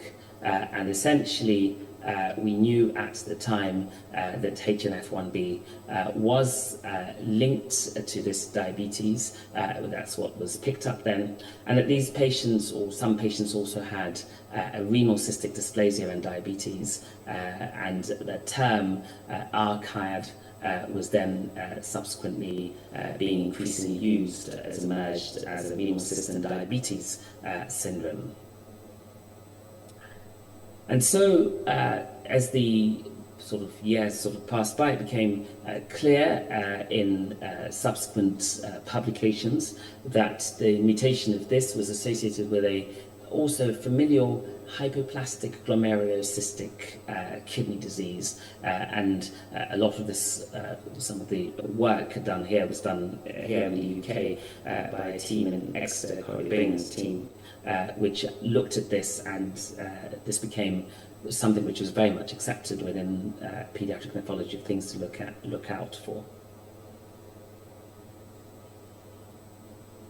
The possible role for HNF1B gene was kind of initially coined in these 4 unrelated families who had glomerulocystic kidney disease and had been identified, and a mutation in 2 families who had a nonsense mutation in exon 1 and frame shifts. And the family members with HNF1B had this hypoplastic glomerular cystic kidney disease. And if you look at the gene structure of HNF1B, you'll see that it looks like this, with essentially the 9 exons, and here shows the various type of mutations which can be seen. So you can get missense mutations, or frame shift, or nonsense mutations, or splice site mutations, which can be seen in the context of this. But at the moment, the actual genotype phenotype correlation is not, like most of these genetic conditions, not always very easy to be sure. Now, the prevalence of the condition is 1 in 50,000 to 1 in 80,000, and 50% of the patients will have a de novo pathogenic variant of this HNF1B gene, so it wouldn't have been previously described in their parents as it would be a de novo variant. And in 50% of patients, there'll be a deletion of the entire HNF1B gene, which is sometimes seen in the 17q12 microdeletion syndrome, because this gene lies in that region. So when there's a microdeletion in that 17q12, this HNF1B gene is one of those that is known to disappear, essentially. And if you want to understand the role of this HNF1B gene, the sort of nephrogenesis point of view, what you have is the metanephric mesenchyme, which is shown here, and that's the ureteric bud, which comes out from the Wolffian duct, which we know. And the HNF1 beta cells I'll show here in red, that's ureteric bud, then merges with the metanephric duct when it starts to form this bud as part of the nephrogenesis, which happens very early in embryonic life, and here is in the case of a mouse, but not very different in the human from a developmental point of view. This part then merges with the renal vesicle, which essentially, again, this is really just to show that these red cells here are those where HNF1 beta is active and is in the cells where it's really active, but not in all the cells, because some of these cells go on to become the glomerulus, and that's not a place where HNF1 beta is largely expressed in. So here you have these comma-shaped bodies from the renal vesicle, which then make contact to become these S-shaped bodies, and these S-shaped bodies then start to form the tubules, and these are the ones that will largely express the HNF1 beta, as it's seen particularly in the renal tubules, whereas the parts of them very more proximal aspects of kidney development, which form the glomerulus, is not a place where it is largely expressed. The other role of HNF1 beta, now that it is recognized as being not just in the cystic kidney disease, but also in a more fibrotic mechanism in some of the tubular interstitial kidney disease, is where the tubular cell, the HNF1 beta cell, acts in bringing about an inhibition of this TWIS2. And this TWIS2 would essentially bind and inhibits its expression by the actions of HNF1. The TWIS2 then binds to SNAIL2, and that SNAIL2 has a role in activating TGF beta and TGF beta 3, which we know are genes which are involved in the fibrotic pathway. And so if you block this HNF1B at the top, what it does is an upregulation of the TWIS3, because it's no longer blocked, which will increase the SNAIL2, and the TGF beta 2 and TGF beta 3, which in their turn will act on the TGF beta receptors, activate the SMAS, and increase the extracellular matrix genes. So this has been seen as a mechanism of fibrosis in the kidney of patients who have HNF1 beta related autosomal dominant tubular kidney disease, as illustrated in this paper here. There are many manifestations of the HNF1 beta which one sees. So there is the neurological manifestations, which we're increasingly seeing, and this could be just things like some cognitive impairment, also autism spectrum disorder, and it's not uncommon now to see this in patients. They can also have an abnormal liver function with a rise in the liver enzymes, or some neonatal cholestasis, which is also seen.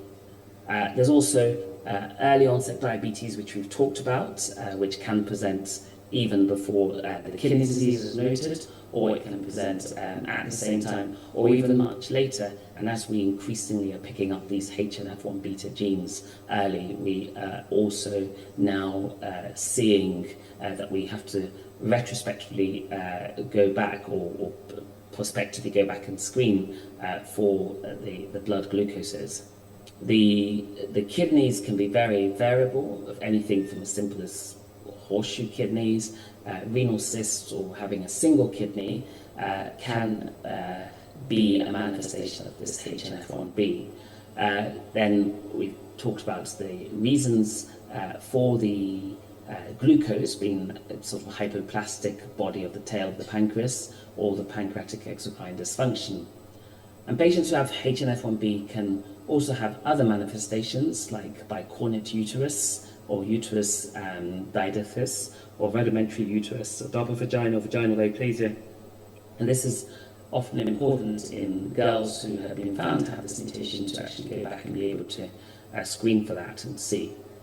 Hypomagnesemia is a nice and easy one, because this could be used almost as a screening factor for somebody who may have something a bit more subtle, like just a horseshoe kidney or duplex kidneys, to just check whether they've got hypomagnesemia, because that could then lead on to doing some further investigation or genetic investigation, because we wouldn't normally, for a single kidney, screen for HNF1B. And then other things like hyperuricemia and gout can also be seen in this group. And in our genomic sequencing, which we do in the UK, there are different reasons. So if I go onto our panel app to look at the reasons, things for which we would use this gene would be neonatal cholestasis, those who've got diabetes would essentially have the panel would include HNF, and we have about 19 panels of different diseases or disease processes for which HNF1B is implicated, but I haven't put them all here. This we talked about, I think, earlier. So I'll just talk again a little bit about some of the physiology behind why you have the low electrolytes or the low magnesium, which we talked about, and at times also things like high uric acid levels in the blood, or low potassium at times. So the HNF1B is again expressed in the tubular cells, which we talked about, and it can form a heterodimer with HNF1 alpha, or a homodimer with HNF1 beta. In the more proximal cells, it does this heterodimer, which controls the different other iron acids, such as the organic iron acids, organic acid transporters, which then controls which of the different electrolytes are put onto the blood side or to the urine side. And essentially, when there is a dysregulation of the HNF1 beta, it does affect the anion transporters and other transporters in the system. And this is seen in the proximal tubule and also in the thick ascending loop of Henle, where magnesium is absorbed and has an effect on other transporters in the channel. So it's something to be aware of.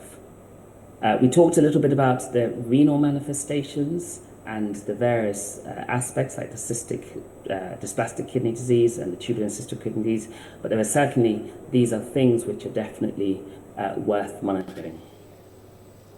And so, if you talk about the clinical management of how we manage these patients with the HNF1 beta, so we could have patients who have cystic spastic kidney. The important thing would be to screen these patients and just checking something like the magnesium. Of course, not all patients who have HNF1B have a low magnesium, but picking up a low magnesium in the context of a patient who has this may be a good step towards actually doing a sequence to see whether this could be one of the causes, be the cause of their chronic kidney disease or their renal dysplasia. For those who have had HNF1B variants, we would check their bloods and we'd of course check their magnesium if you already have it picked up, because there might be people who, for other reasons such as diabetes, would have had the genetic sequence done already, and in which case the idea would be to keep an eye on magnesium, make sure that it's replaced, particularly if it's significantly low.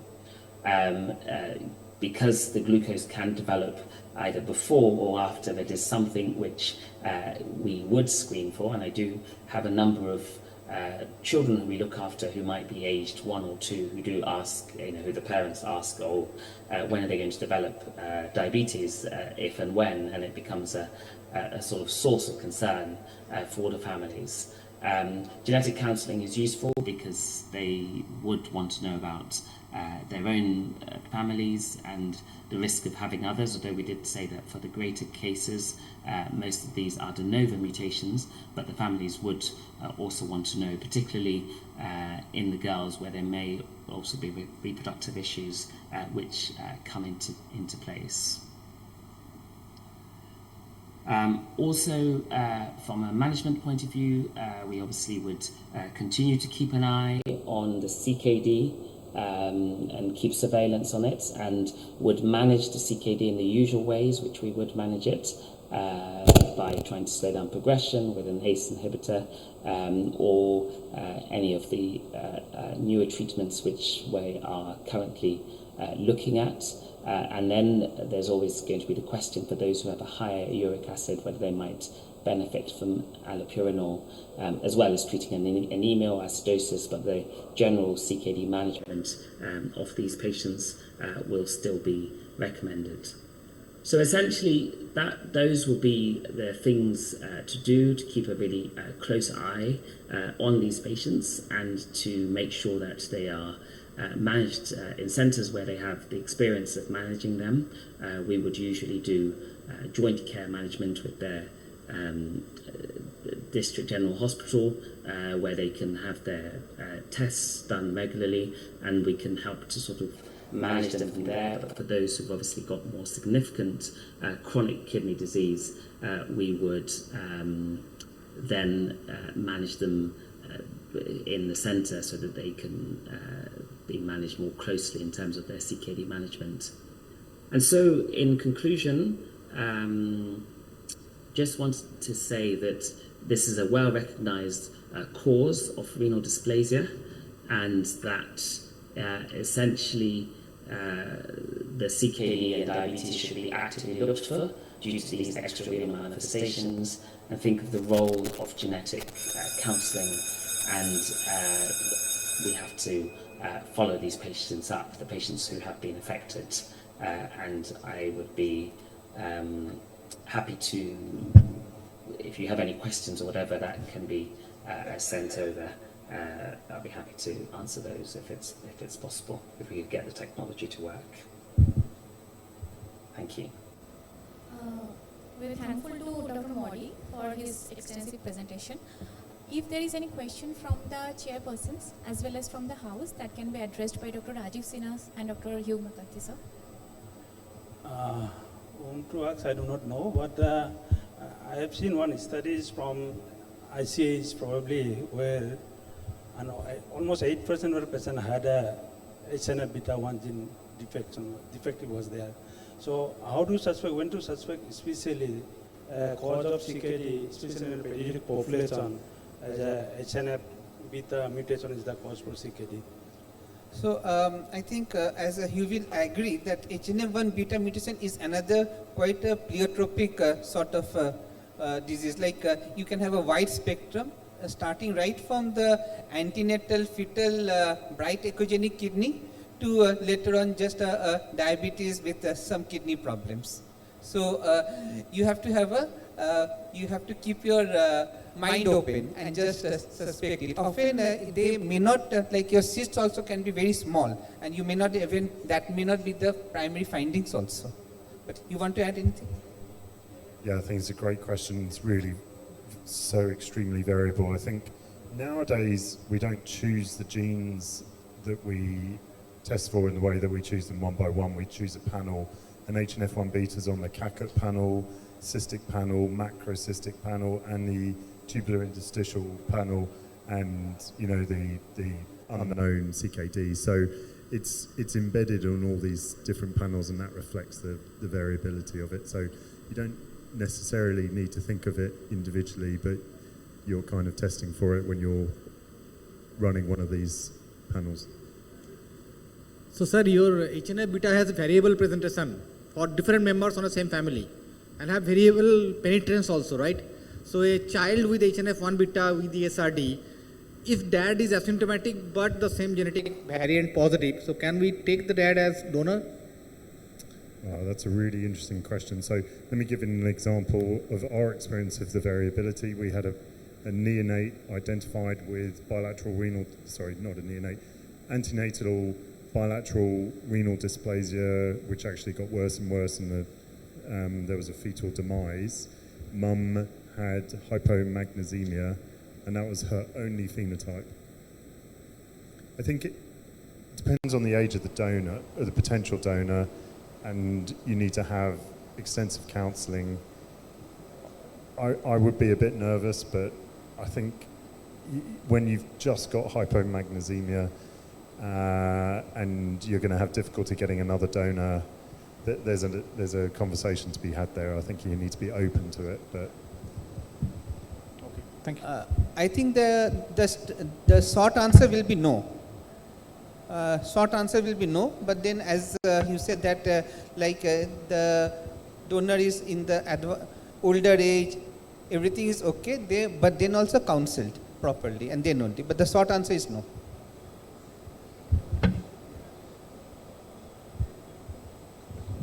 And from the MODI point of view, so the MODI 5 and all, please forget this, because the numbers are only irritating for the physicians, because lots of numbers are coming. There will be MODI 80 for us. So the RCAD will be the most appropriate term, like renal cyst associated with diabetes. So anytime you get a young onset diabetes with renal cyst, please send them to pediatric nephrologist so that HNF1 beta can be diagnosed. And the pathophysiology of diabetes in this RCAD is little interesting. So in literature they say that most of the patient of RCAD usually don't respond to sulfonylureas. So that means some patients may respond to sulfonylureas. Why? Because the main pathophysiology of this RCAD is because of less beta cells in the pancreas because of pancreatic hypoplasia.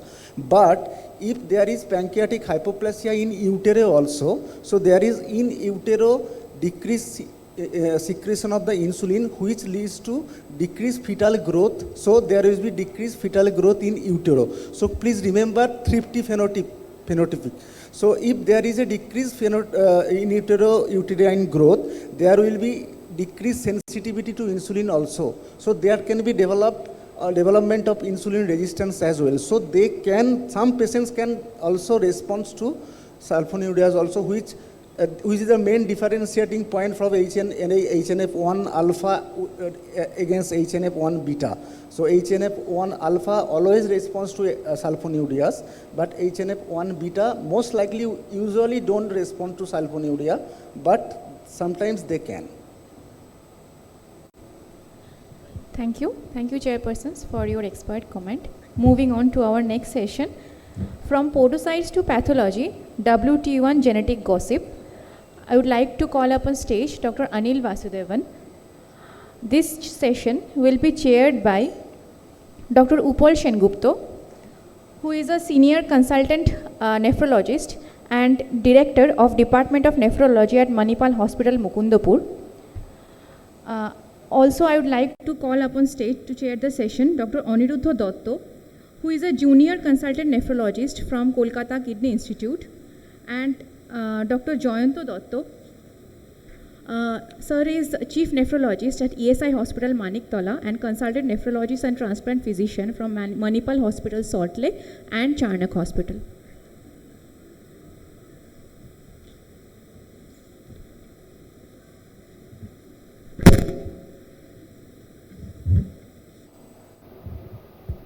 So, as we are running late, you can directly Sure. start. Thank you. Thanks again, the entire team. I'm going to do a little gossiping about WT1. That's a topic that Rajiv has given me. So I'll start with this case scenario. A young adolescent presented with features of nephrotic syndrome with hypertension. The child was initially treated elsewhere and given a full course of 6 weeks of full-dose steroids.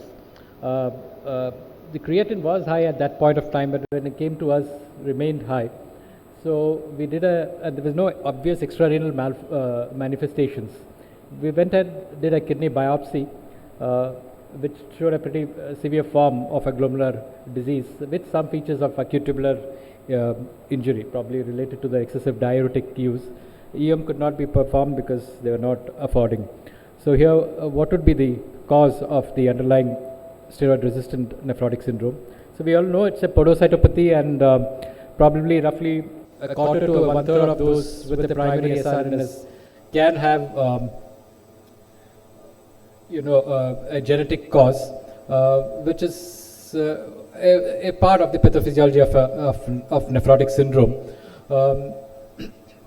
So when we talk about the monogenic forms of nephrotic syndrome, it could be in any of these 60 or 80 odd genes that encode for proteins that regulate the structure and function of the podocyte. It could be a part of the slit diaphragm, it could be part of the actin cytoskeleton, or of the mitochondria, or present in the nucleus. And of this, WT1 is an important cause of a genetic form of nephrotic syndrome. In literature, they roughly account for around 5% to 18%. There's a huge variability based on the population in which it has been studied. It's more likely to be a cause, especially when you consider a congenital nephrotic syndrome. But what we do, and I think everyone agrees, in our clinical practice, we don't find that many WT1 related monogenic forms of illness. In fact, when I looked at the literature of congenital nephrotic so far published from India, hardly, probably less than 1% is accounted by WT1. So there is a lot of population or ethnicity based frequency variability in these conditions.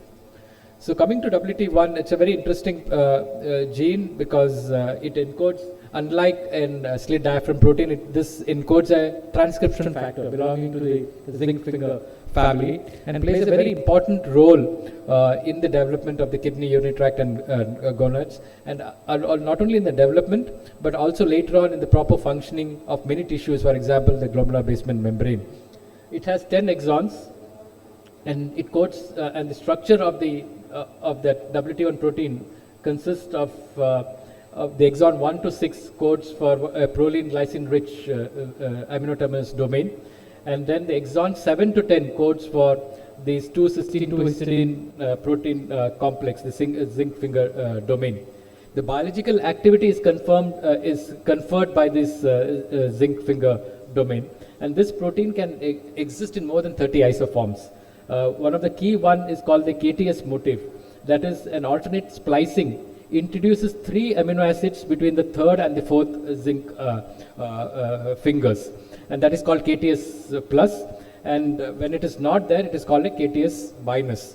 And this ratio is very important. Generally, there is a ratio that is more skewed towards the KTS plus. The ratio could be 2:1 or 3:2. So, historically, the WT1 related disorders has been categorized based on the phenotypic characteristics, and these are the syndromes that has been listed. And of this, predominantly the Dennis-Drash and the Fraser syndromes are the ones which have significant kidney manifestations. Meakin's syndrome, the Vager syndrome are more related to kidney, but more related to to Wilms tumor. So I'll be focusing the rest of my talk on these two syndromic manifestations. Of course, they are autosomal dominant with incomplete penetrance and variability in clinical presentations, and they usually occur de novo. Familial WT1 is not a very well-known entity, and the severity of manifestations are determined by the location and type of WT1 mutations, which I'll come to it in the subsequent slides. But very broadly, these DDS or the Fraser presents with glomerulopathy, some disorders of sex development, and an increased risk of either Wilms tumor or glomeruloblastoma. there is a small subset who may have other forms of kidney manifestation, especially CACUT, which could include a vesico-ureteric reflux, UPGO obstructions, and a duplex system. And cases of hernia and diaphragmatic defects have also been reported. When we look at the three broad clinical manifestations, obviously the kidney manifestations can be very severe and common. It's a characteristic finding in more than 90% of the cases.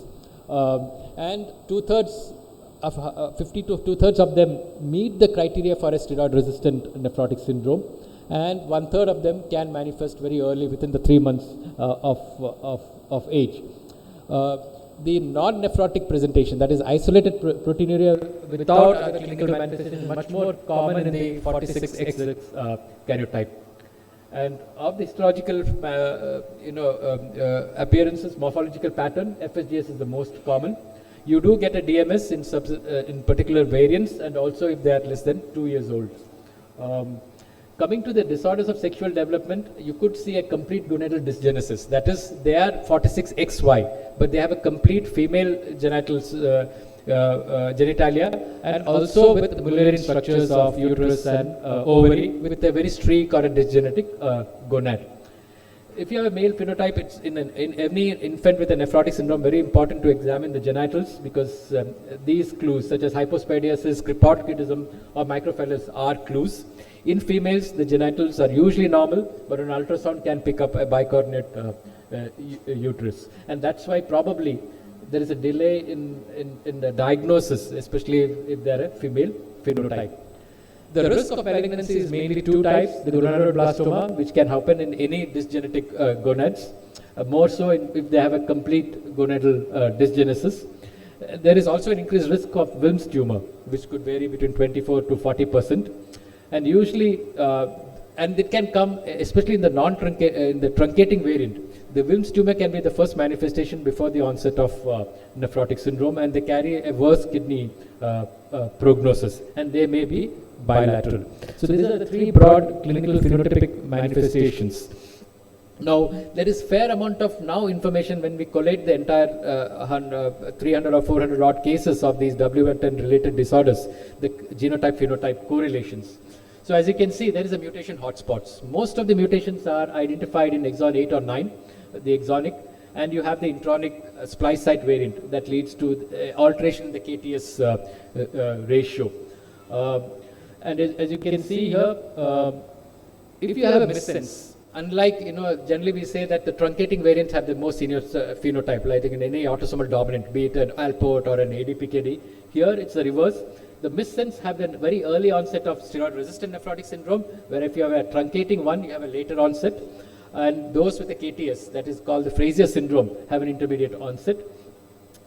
And the histology, FSGS can be seen in all, but you're more likely to find a DMS kind of a morphology if you have a missense or a truncating exonic variant. And those with missense have a very poor prognosis from a kidney point of view. They progress to ESKD much faster, most of them within the first 3 years of life, whereas those with the truncating have a very slow progression. The Wilms tumor is seen in both types of variants, the missense and truncating, whereas those with those intronic variant, those with the Frazier syndrome, have a low risk for developing a Wilms tumor. But what is very important is the diverse clinical presentation. As you can see here, the classical that I described, the kidney manifestation, the DSD, and the malignancy developing, the classical triad is only seen in probably 10% or 1/3 of those with Dennis-Rush syndrome, and probably seen in 2/3 of those with Frazier syndrome can have extrarenal manifestations. So isolated presentation as a steroid-resistant nephrotic or a congenital nephrotic syndrome is not uncommon. So the most recent data that looked at the clinical characterization of WT1 related disorder was from Netherlands, published last year, where they looked at 43 patients with pathogenic WT1 variants. I mean, their initial cohort was they identified all those with WT1 variants, and then they looked at the clinical pictures. And that is why probably the incidence of Wilms tumor is much higher as compared to the other populations, as you can see here. But what I've already said, most of the mutations were located in the exon 8, 9, 10, as you can see here. The missense and the nonsense were almost in equal proportion. It's a little higher proportion of truncating variants. When they did a genotypic correlation, they did find that the Wilms tumor is seen in higher proportion those with the truncating as opposed to those with a missense variant.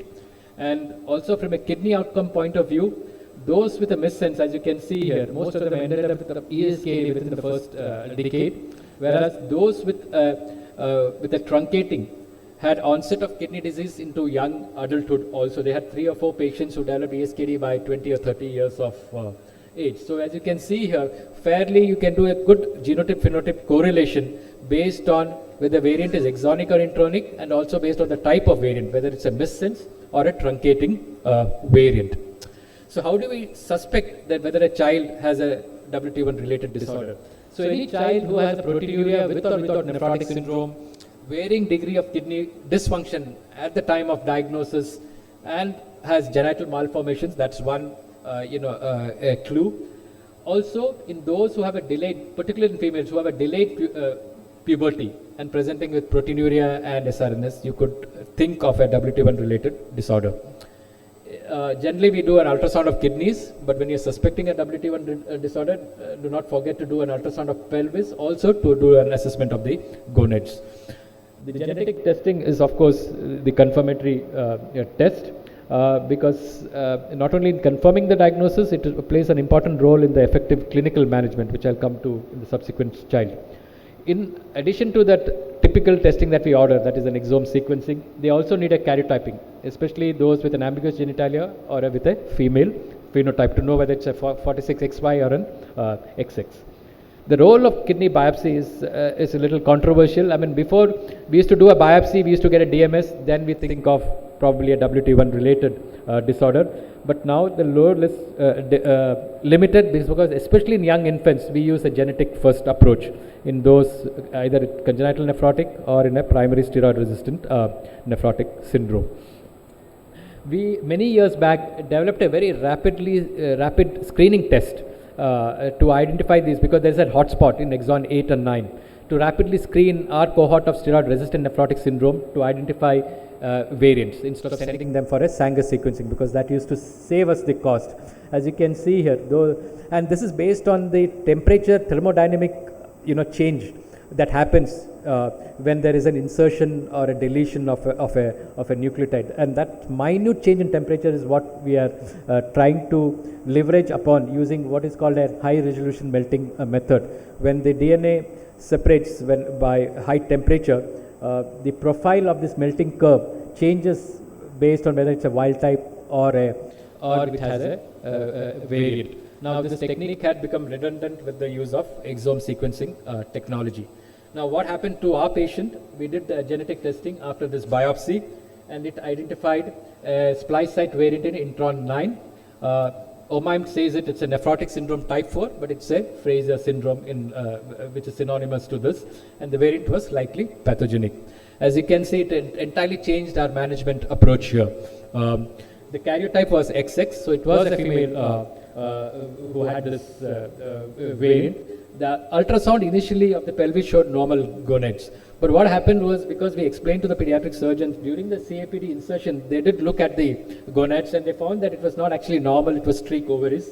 Hence, immediately during the parents were counseled and gonadectomy was performed in this child. So as you can see, the management in a WT1 related disorder is a little different from how we manage the other monogenic forms of steroid-resistant nephrotic syndrome. It is individualized and multidisciplinary, which involves not only the nephrologist and genetist, but also the oncologist, endocrinologist, urologist, and psychologist. Very important based on the clinical picture. It's very important to keep in mind that the future need for hormonal replacement therapies, fertility preservation options, and the impact of this DSD on sexual health and quality of life, to counsel them at a time which is appropriate.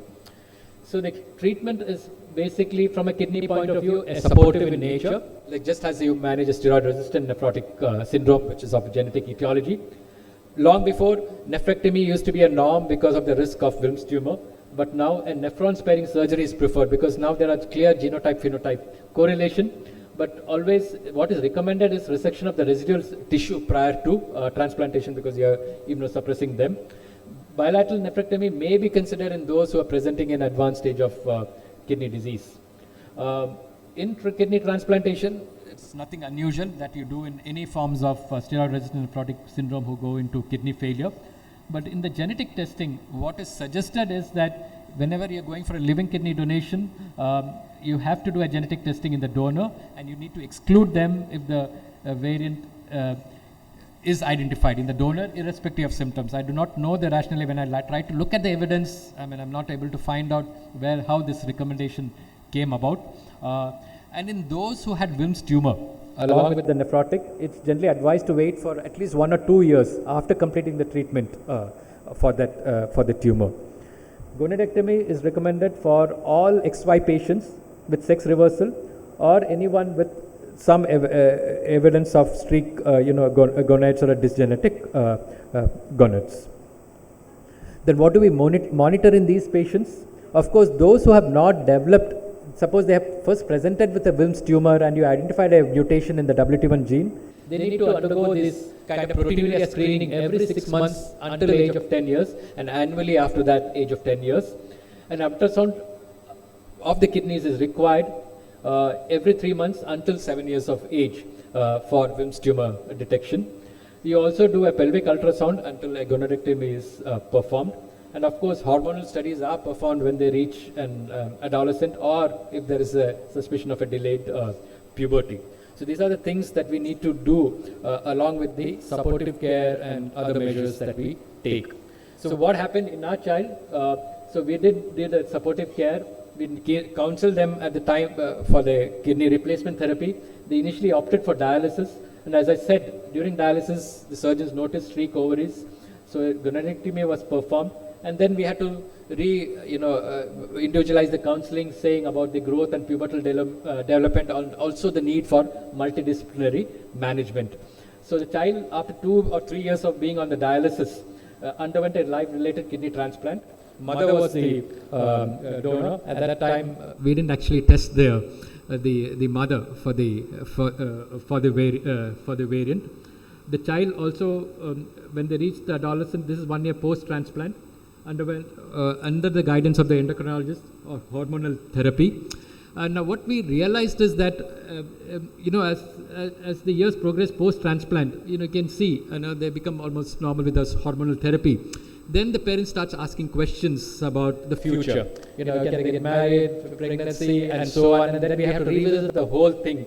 And that has a very significant psychosocial impact on the family and the child that we need to take care of. So psychologist involvement becomes very important in these group of children. So in summary, WT1 related disorders represent a spectrum of diverse presentations. An isolated nephrotic manifestation is not uncommon.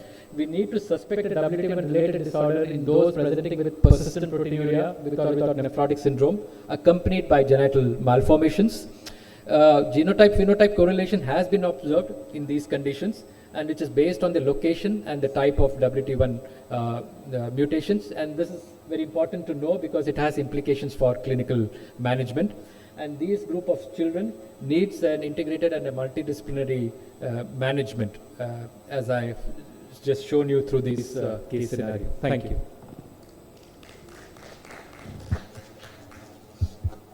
So just I have one question. If a child is diagnosed SRNS and having this mutation, and if the couple wants to have a further baby, so what will be the counseling part and what will be the chance of getting that? Correct. So as I mentioned, whatever has been identified has been de novo.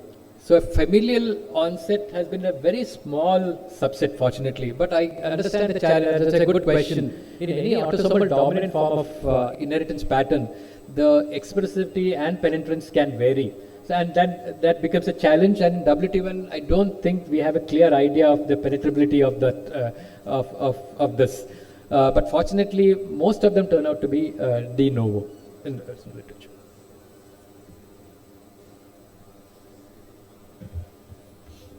So if there is no question, we are concluding the session. Thank you.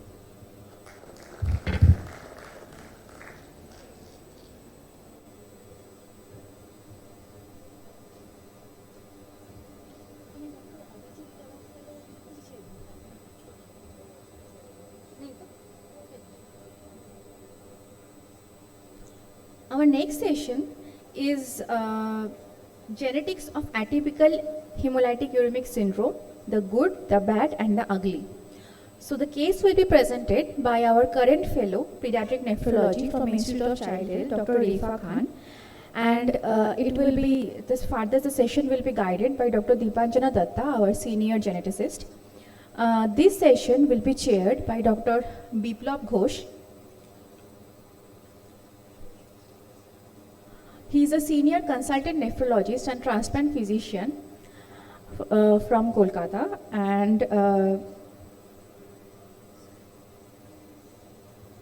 I would also like to invite on stage Dr. Abhinandan Banerjee, who is a consultant nephrologist and transplant physician from Manipal Hospital, Mukundapur, and Dr. Abhijit Taraftar, who is a senior nephrologist from Apollo Multispeciality Hospital.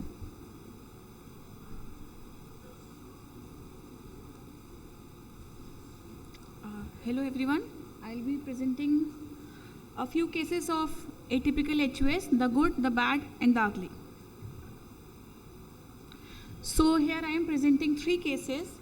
As you can see, they all were in the range of around 4 to 8 years. All of them came to the ER with a complaint of fever, decreased urine output, hematuria, vomiting, and one patient came with a gross hematuria. All of them presented with anemia, low platelet count and rising creatinine.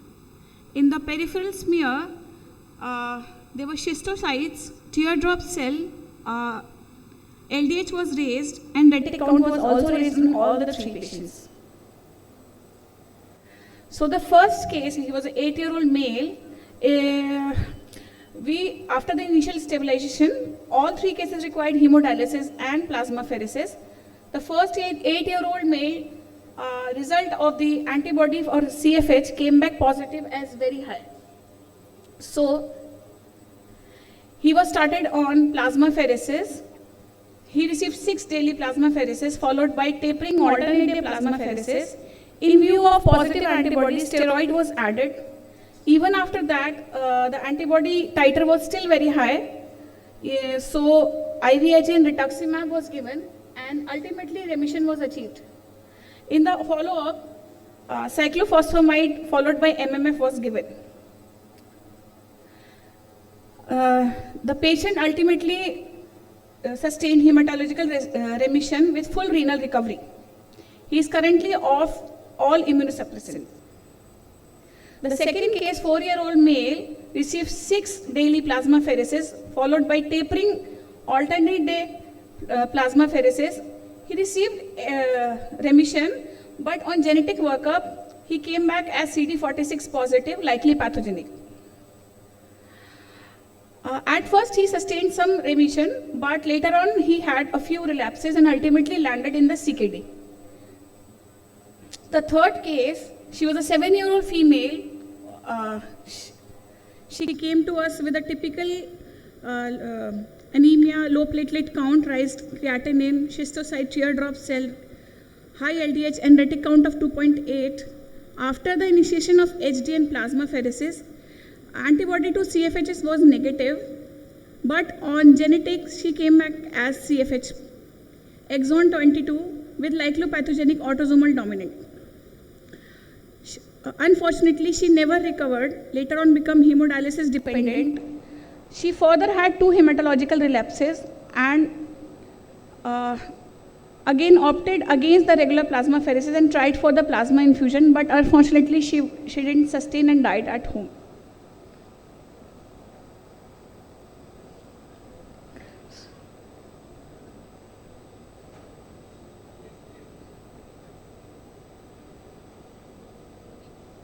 End हो गया.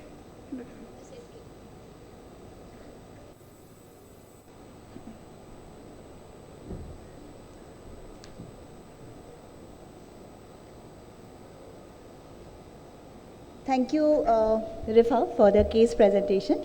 We will come back to these cases just right after, I just discuss a bit on the genetics of atypical HAS.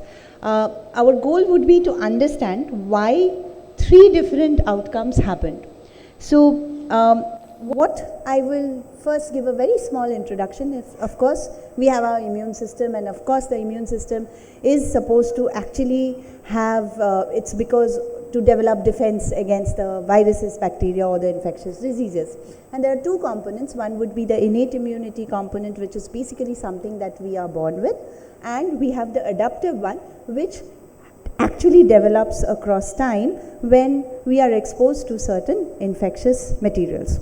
So if we have to say, so antibodies are produced, they are specific, acquired and stable, while we have the complement, which is non-specific, innate and labile. And when we say complement, it is basically complement to these the acquired immune system that we are getting in. Now, we all know that there are three pathways of complement activation. We have the classical pathway, we have the lectin pathway, and the alternative pathway. In the classical pathway, basically we have this antigen-antibody complex forming the immune complex. In the lectin, we have these proteins. Lectins are basically these proteins which will target the carbohydrate moieties on the bacteria or the viruses, and then they will form the immune complex, while the alternate, and it's a trigger induced, where they will try to actually make the C3b. But in the alternative case, the alternative pathway, it's always on, it's there. It may not be ramped up, it's slow, but it is there. So the goal is actually to make this C3b, and this C3b will go sort of cascade down and have opsonization, and it will actually have this phagocytosis where they will actually try to control the foreign bodies. But at the same time, when the C3b is formed, we also have the C3a, which will also contribute towards the inflammation. Now, we also have to understand that the classical pathway is the slower pathway, while the alternative pathway takes up. So no matter how the C3b is formed, the C3b actually will ramp up the alternative pathway through the factor B, D and propionidin, and it will actually make the process, the classical and the alternative pathway, to actually fight the infection. But if this pathway for some reason stays on, it will proceed to form the C3b, which will form the membrane attack complex, and which the goal of this membrane attack complex is actually to have these pores on the bacteria or the viruses and actually lyse them. So now, obviously this is for our protection, but and this particular ramp up that's happening, it is also controlled through some complement regulators, which is the factor H, MCP, CRI, FI, all these molecules. So it is very important because the alternative pathway is also there, and if it ramps up, it is also very important to control them. So the feedback mechanism is actually this factor H, the factor H, FI, and the MCP, along with the molecules which are there to regulate it. Now, the problem happens when there is a dysregulation. Now, the dysregulation can be too much control, or the dysregulation can be where there is too much activation. Both of them will cause diseases, as a result of which this will be harmful. And the reason why this dysregulation will happen obviously because of these controlled genes, the genes which are controlling this is actually altered. Now, if we look at it, obviously if there is a dysregulation, it actually affects multiple organ. It's never one organ. It actually affects multiple organ. But in this case, we will be, but in 50% of the cases, the kidneys are also involved in such a case. Hence, for today's discussion, we will be concentrating on the kidney-related diseases.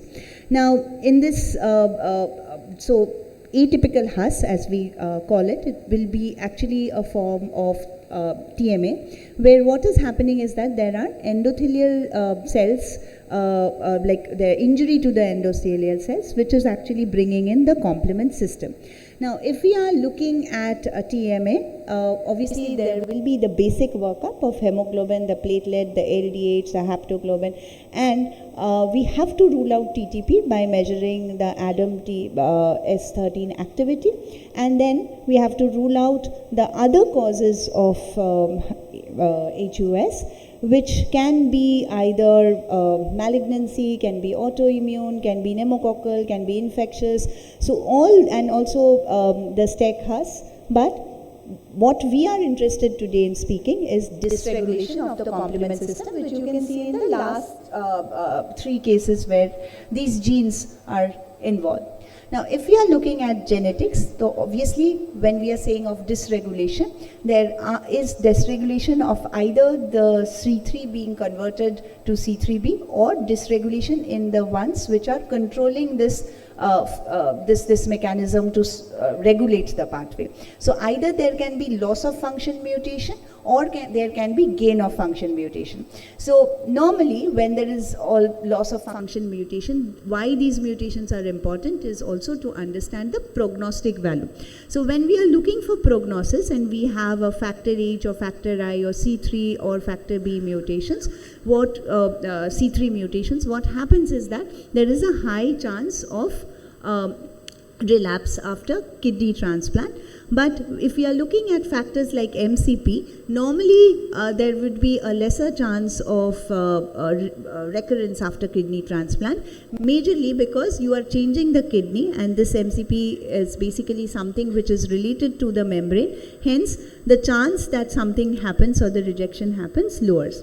But it is not as simple as what we are talking about. That is what we will try to understand. So in 20% of the cases, the CFH is present, which includes the CFHR hybrids, which we will be talking about a bit later. There can be isolated MCP, or there can be like CFH autoantibodies in 7% cases, CI, C3, THBD. Also, in some cases, there can be mimics which mimic the same kind of symptoms, and in those cases, sometimes we would suspect DGKE, especially if we are having a child who is below 13 months, and in 5 to 27% of the cases, we can actually find children who actually are mimicking the symptoms, but they normally will not have a complement-mediated atypical HUS.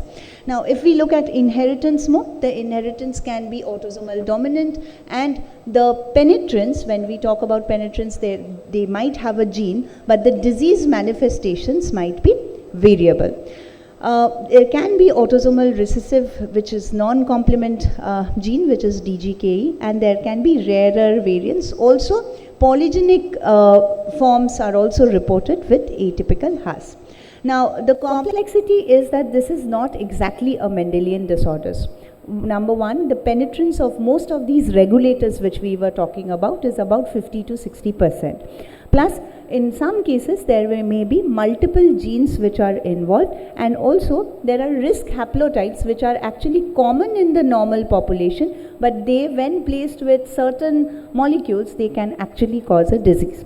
So this becomes where we are talking of hypomorphic variants, where these variants are significant only when they are in conjunction with certain mutations in the regulatory regions.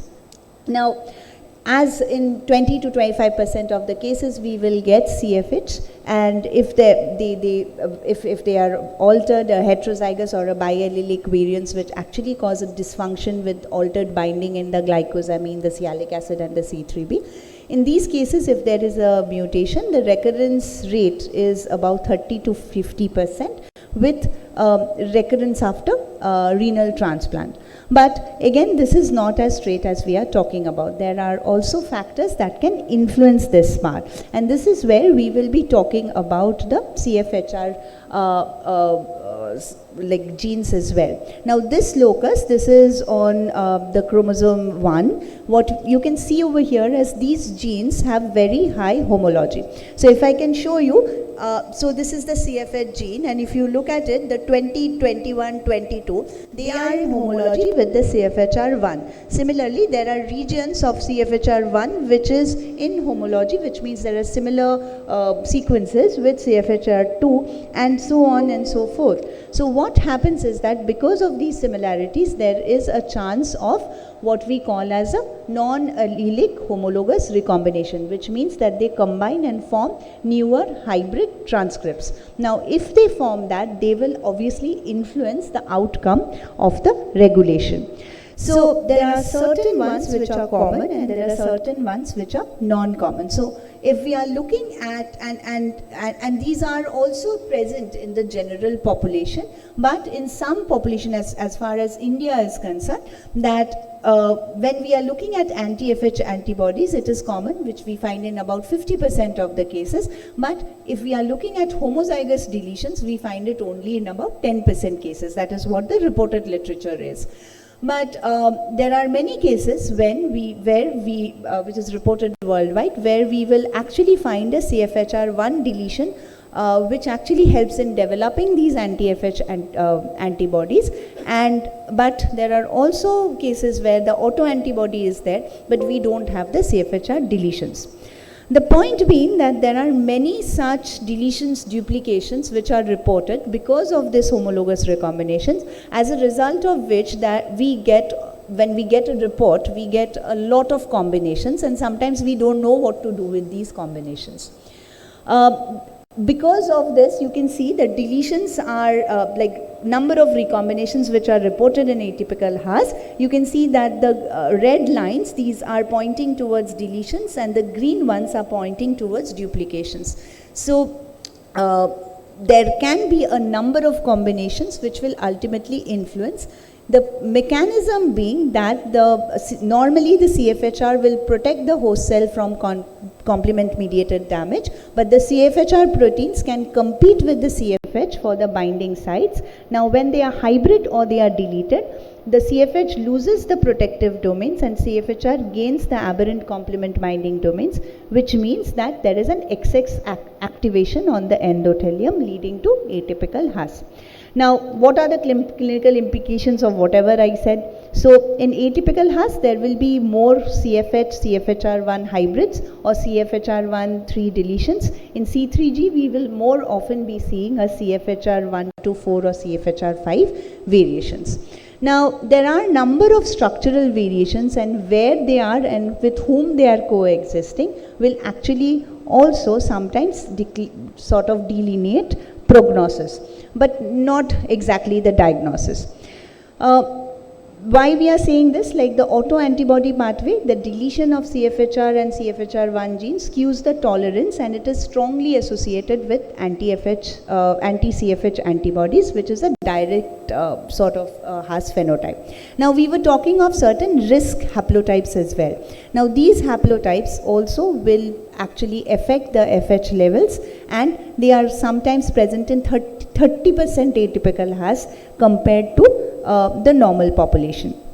So are we also thinking, so there are some theories where they are saying that there can be a double hit theory rather than one single mutation just causing it. There can be more environmental causes or a double hit theory.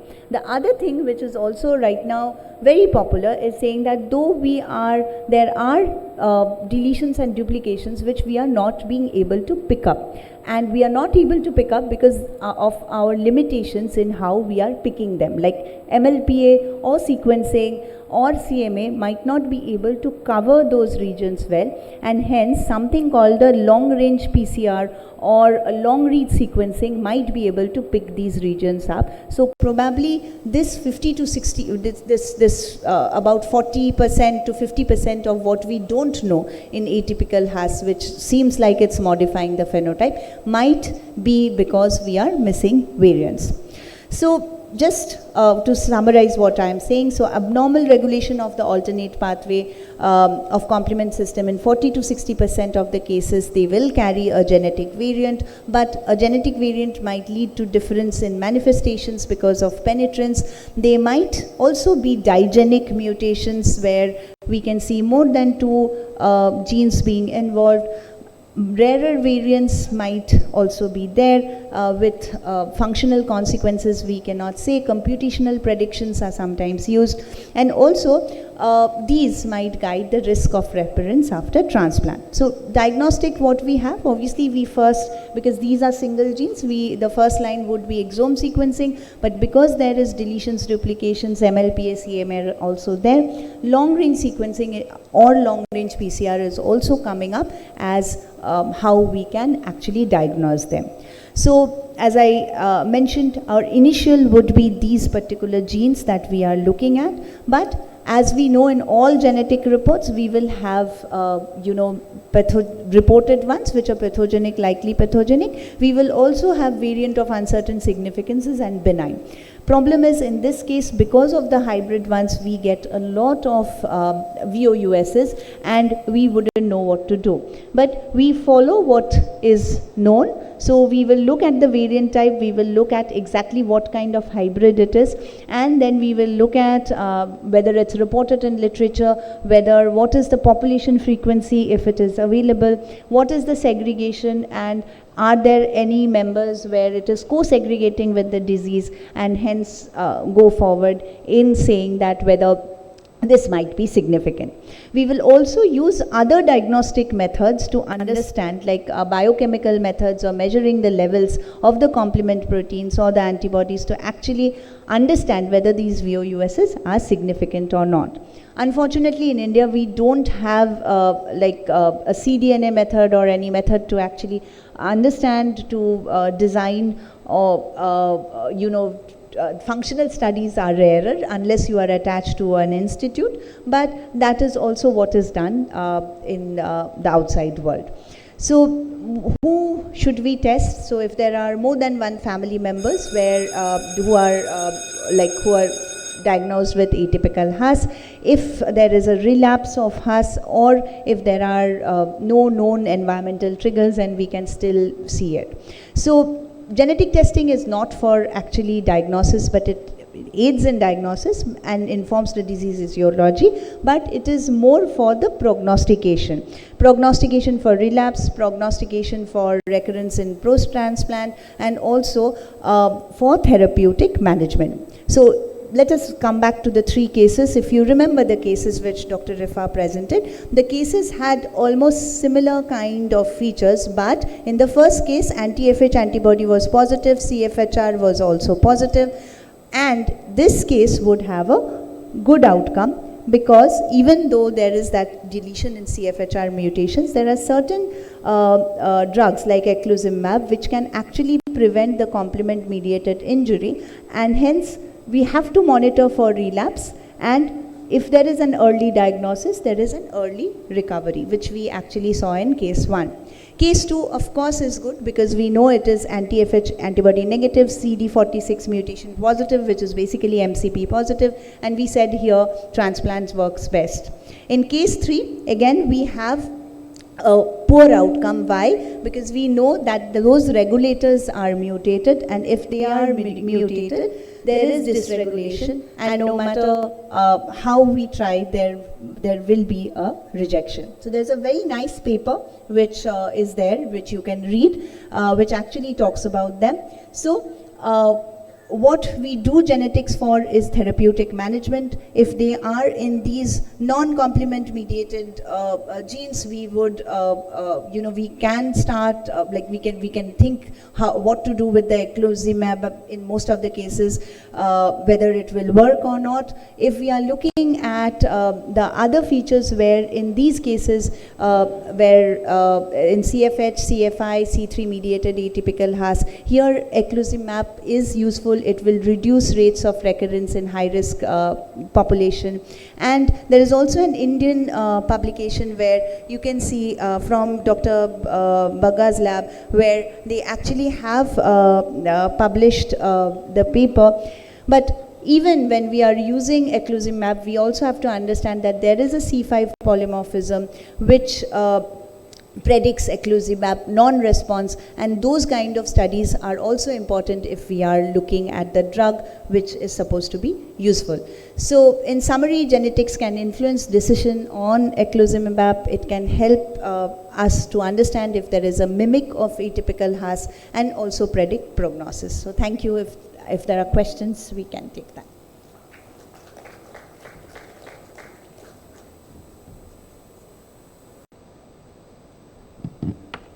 Would like to invite one or two questions from the chairpersons or from the house.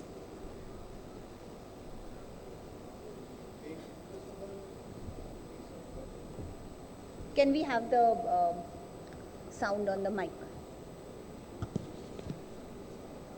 Thank you for your, both of you, excellent presentation. First of all, before placing the question, I must express my ignorance about this genetics and everything about. I am a clinical nephrologist, and my question will be not directed towards the speakers, but to this august audience who had presented so many things on genetics in nephrology. Just one simile I'll start with. In pediatric nephrotic syndrome, at one point of time when we were students, we used to make them classified as minimal change disease, FSGS, and then we used to treat accordingly. Subsequently, they have been clubbed on the basis of steroid responsiveness, whether it is steroid responsive or steroid non-responsive. So SDRNS, SRNS, and so on like that. Bringing a similarity with that aspect, that approach, can we make an approach in these disorders also, quote unquote, genetic disorders in nephrology? In the same vein, can we classify them under A on the basis of therapeutic response or on the basis of their genetic background? This is extremely important. Suppose we do genetic testing and we find something and we treat the patient responds or doesn't respond, whether will depend on the therapeutic response or the genetic background. Because my question is to this august audience, what exactly will be our approach? Should we depend on the genetic setting more or on the therapeutic response more? Because this is extremely important looking at the future. Because as in this HUS TTP and this entire background also, you have already mentioned that it may not go hand in hand. I mean, some of the patients where the genetic information says that the patient is not going to respond, and the patient may respond. So this discordance is important from a clinical perspective, that what will be our approach, what we should depend more on, whether the genetic background or the therapeutic response. Sir, actually for nephrotic syndrome, it is not as complicated as this. So in nephrotic syndrome, we do have the steroid sensitive ones where they respond. In those cases, normally the chance that we will find a genetic mutation is less.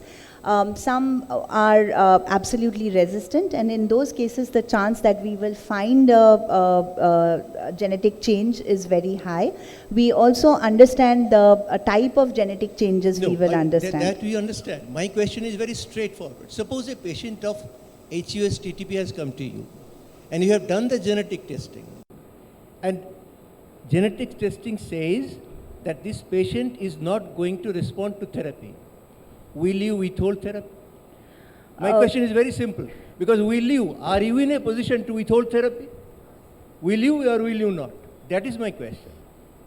So for the hemolytic uremic syndrome, what the Indian guideline says is... No, I'm not guide. No, that's what we follow also. Yes. But the Indian guideline says is that you should first look for the antibody. If the antibody is positive, then they usually respond very well with plasmapheresis and immunosuppression. If the antibody is negative, genetic positive, then as Dipanjana was saying, depending on the genetic reports. If it is a factor H mutation positive, then practically up till now there was hardly anything to do except a continuous plasma exchange or a plasma infusion, and most of them used to die. But No, now my- we have got the eculizumab. No, Rajiv, my question is, suppose a patient has come to me. These plasmapheresis, plaques and everything is pretty expensive. Suppose I do the genetic testing first and I find that the genetic testing tells me that this patient is not going to respond. Can I withhold therapy? Sir, it will depend on what Which the therapy? patient. Which therapy? All the sorts. Say first No, plaques, I then will- eculizumab. I will offer eculizumab. Now, if the patient cannot afford, or if the government cannot give the patient, In our country, government is not going to. it has come. No, it has already has come, and the National Rare Disease Policy is actually giving it. About this treatment, like you said, genetics positive, but the patient is not responding. That's why you're talking about a patient who is a genetic positive and you want to withhold treatment.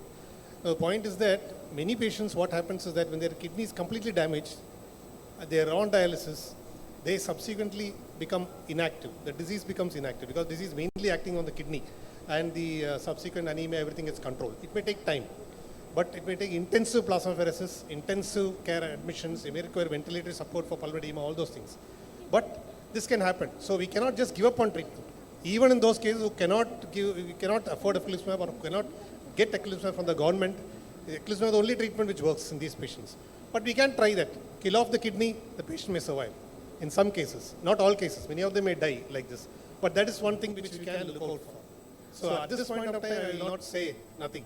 But genetics is an important component because that will subsequently decide whether you can transplant or not also. Thank you. So I'm close.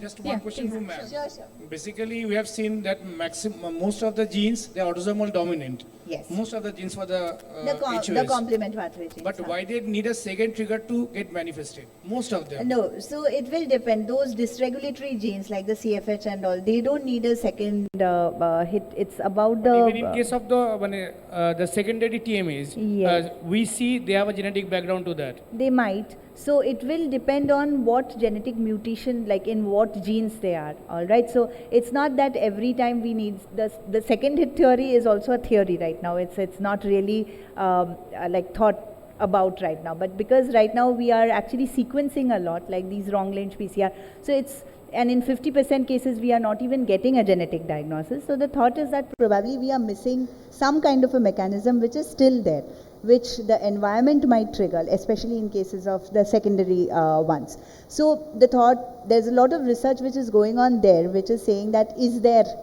a possibility that, you know, there is something more modifiers which we are missing out. And many of the cases, like Sir said, like there's anti-FH, but there is no, there is no those recombinant, the deletions are not there, or the deletions are there, but actual mutation is not there. But still there are patients who are there. And even in the normal populations, we are finding some of these combinations. So there must be something else which is there, which we are probably not able to identify at this point, and hence it is a bit murky. Plus, with atypical HUS, there has been report of diagenic and other triggers which have been seen, but yet we don't know too much about it. Thank you.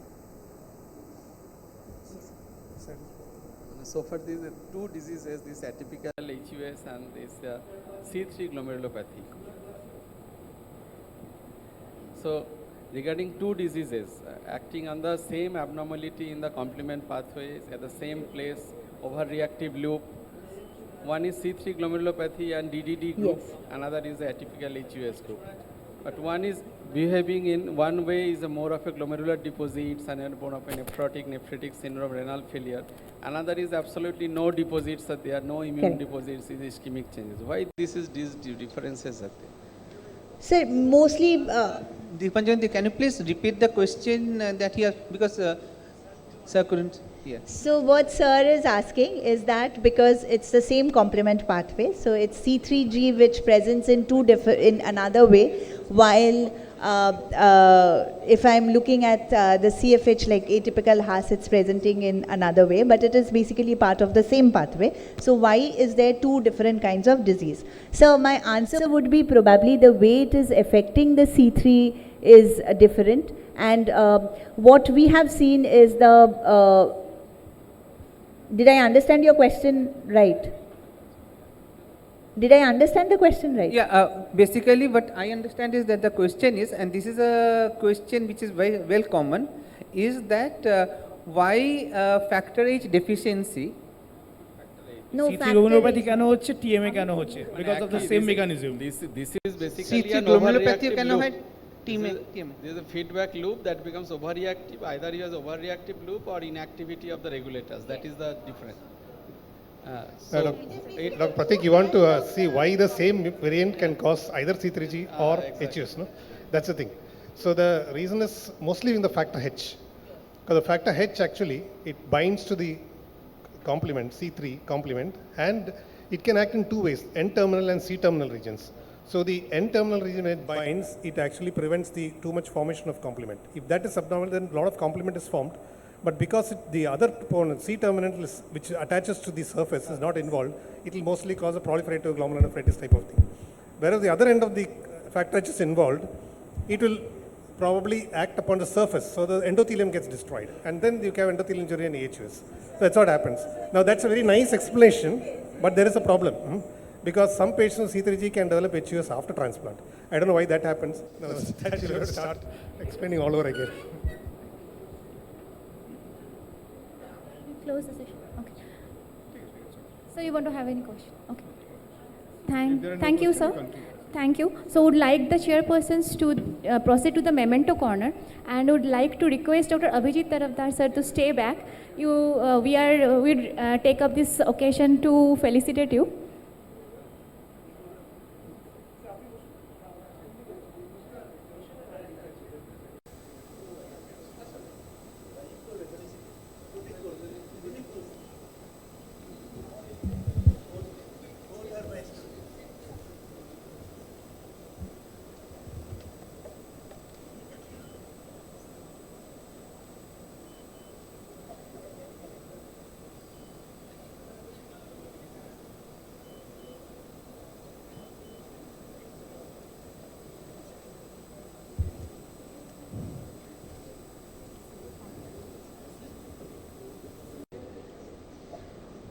Thank you, sir. So our next session is Gene Therapy in Nephrology, whether a hope or a hype, by Dr. Hugh McCarthy. Would request sir to come on the stage. To chair the session, I would request Dr. D.S. Rai, sir. He is a senior consultant nephrologist at R.N. Tagore Institute of Cardiac Sciences. Dr. Orpita Rai Chaudhuri, ma'am. Ma'am is a senior nephrologist. She had been the ex-president of ISOT. She is having immense academic interest also, and also would like to call up on stage Dr. Partho Kormokar.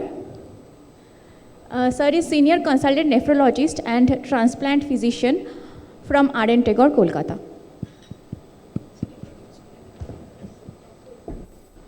Good evening, and we thank the organizer for inviting us to chair the session. See, we know around 30% of CKDs are because of monogenic problem, but and there are a lot of things going on, but till now we clinicians have not been able to use anything as a gene therapy. So Professor McCarthy is going to tell us gene therapy in nephrology, whether it's a hype or hope. Professor McCarthy, please. All right, well, I'll leave you to decide whether it's hope or hype. Towards the end, I'll let you know what I think. Thank you very much for sticking the course and staying with us. So it's the Holy Grail, right? Everyone recognises this picture, everyone's of an age. They've seen this movie. You know, we've talked a lot today about genetic testing, and I guess it's really important for us to remember why do we do testing. And yes, diagnosis is really important, but to make a diagnosis as a doctor and not be able to treat the patient afterwards.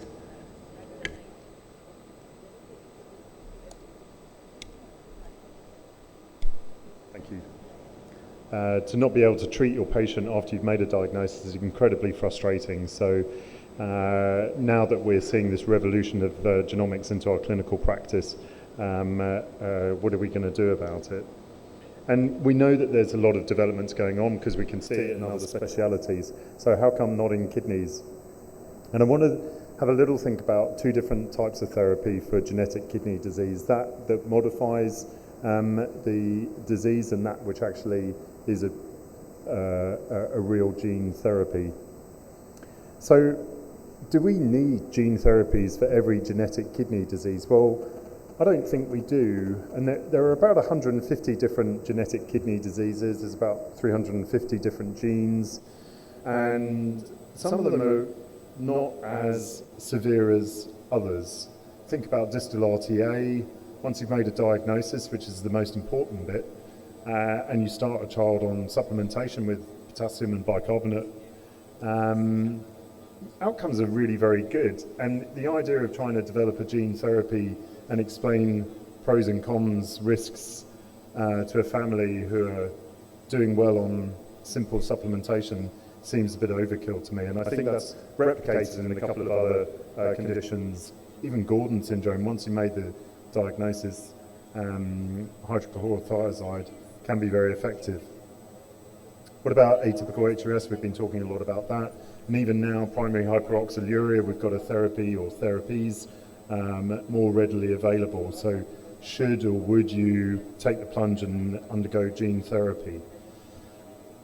There are some conditions where we've got modifying therapies. Probably the majority fall into that. You kind of feel like you're doing something, but it's not super effective. Cystinosis is a good example. We delay the onset of end-stage kidney failure, but we can't delay all the other morbidities that are associated with the condition, and ultimately the patients develop end-stage plus a myriad of other complications anyway. Same with Fabry's, ADPKD, you've got the tolvaptan, but still seems limited treatment for which is a high morbidity disease. And then most of our podocytopathies or monogenic steroid-resistant nephrotic syndrome, and all of our ciliopathies, we have really no effective treatment that's going to slow it down terribly. And yet, when we look around our hospitals and we look at our colleagues, they seem to be having all the fun. Hematology with haemophilia, sickle cell, neurology, Zolgensma for SMA, Duchenne's muscular dystrophy. This poster is pictures from a couple of years ago and is out of date. You know already. Duchenne's muscular dystrophy. There's a gene therapy in trial. Epidermolysis bullosa, and then the oncology trials with CAR T cells and etc. Luxturna for eye disease. And so it's hard not to feel a bit left out when we're staring across the corridor at our colleagues. And why are we having difficulties developing gene therapies for kidney diseases? Well, I think there's something like 41 different cell types in the kidney, and that makes life very complicated. Which one are you going to target?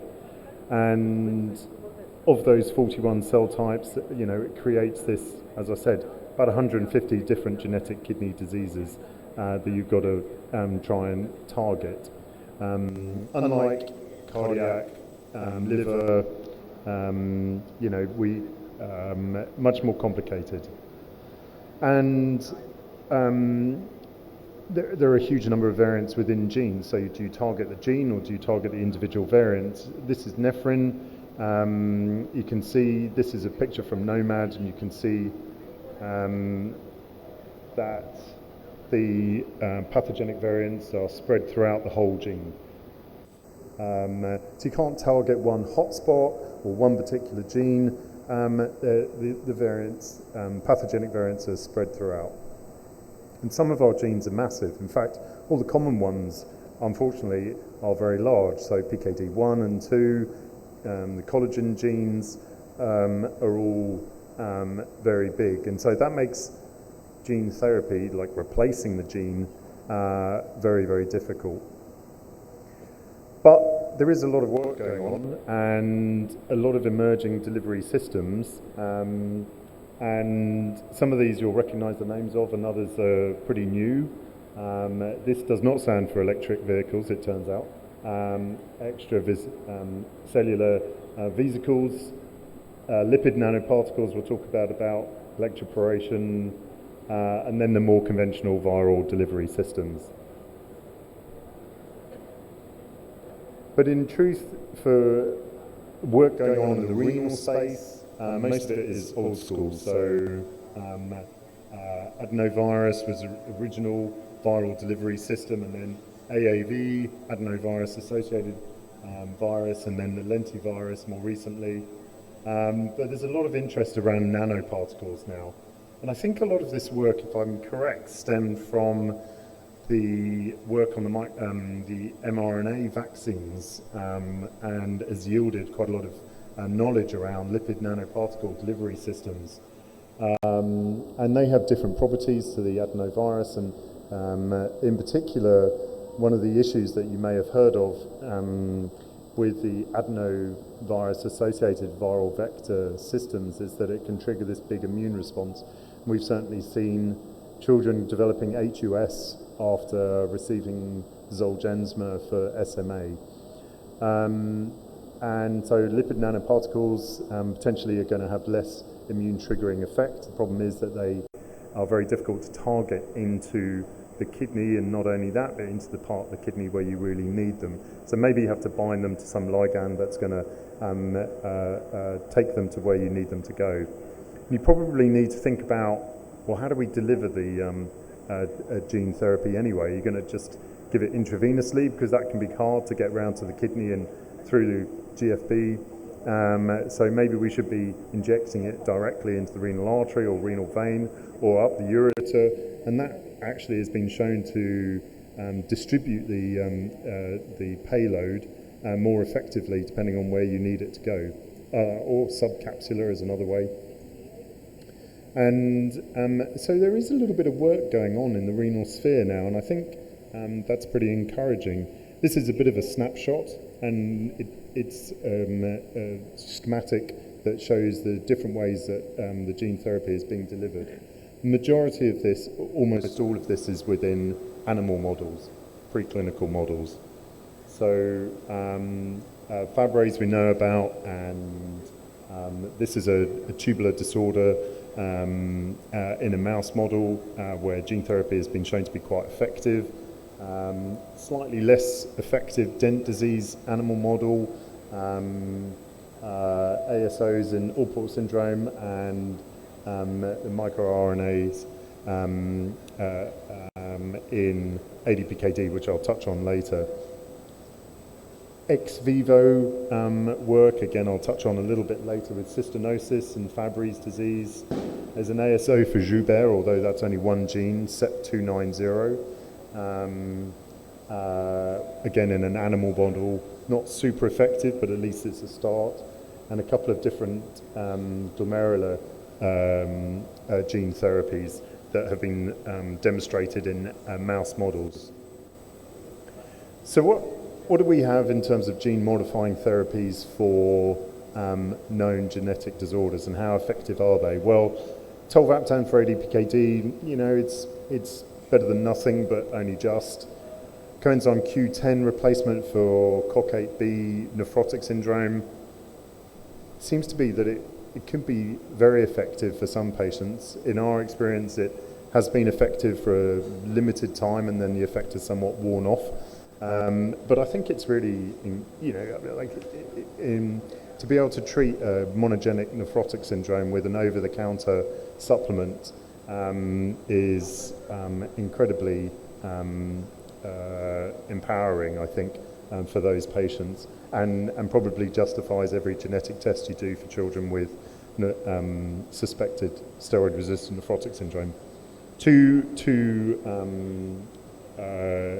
molecules that are in trials at the moment that are pretty exciting. The benefit of TRPC6 is that it's a gain of function mutation, and so if you inhibit it, then you can reduce the disease. That's the theory. And so phase 2 clinical trial ongoing at the moment.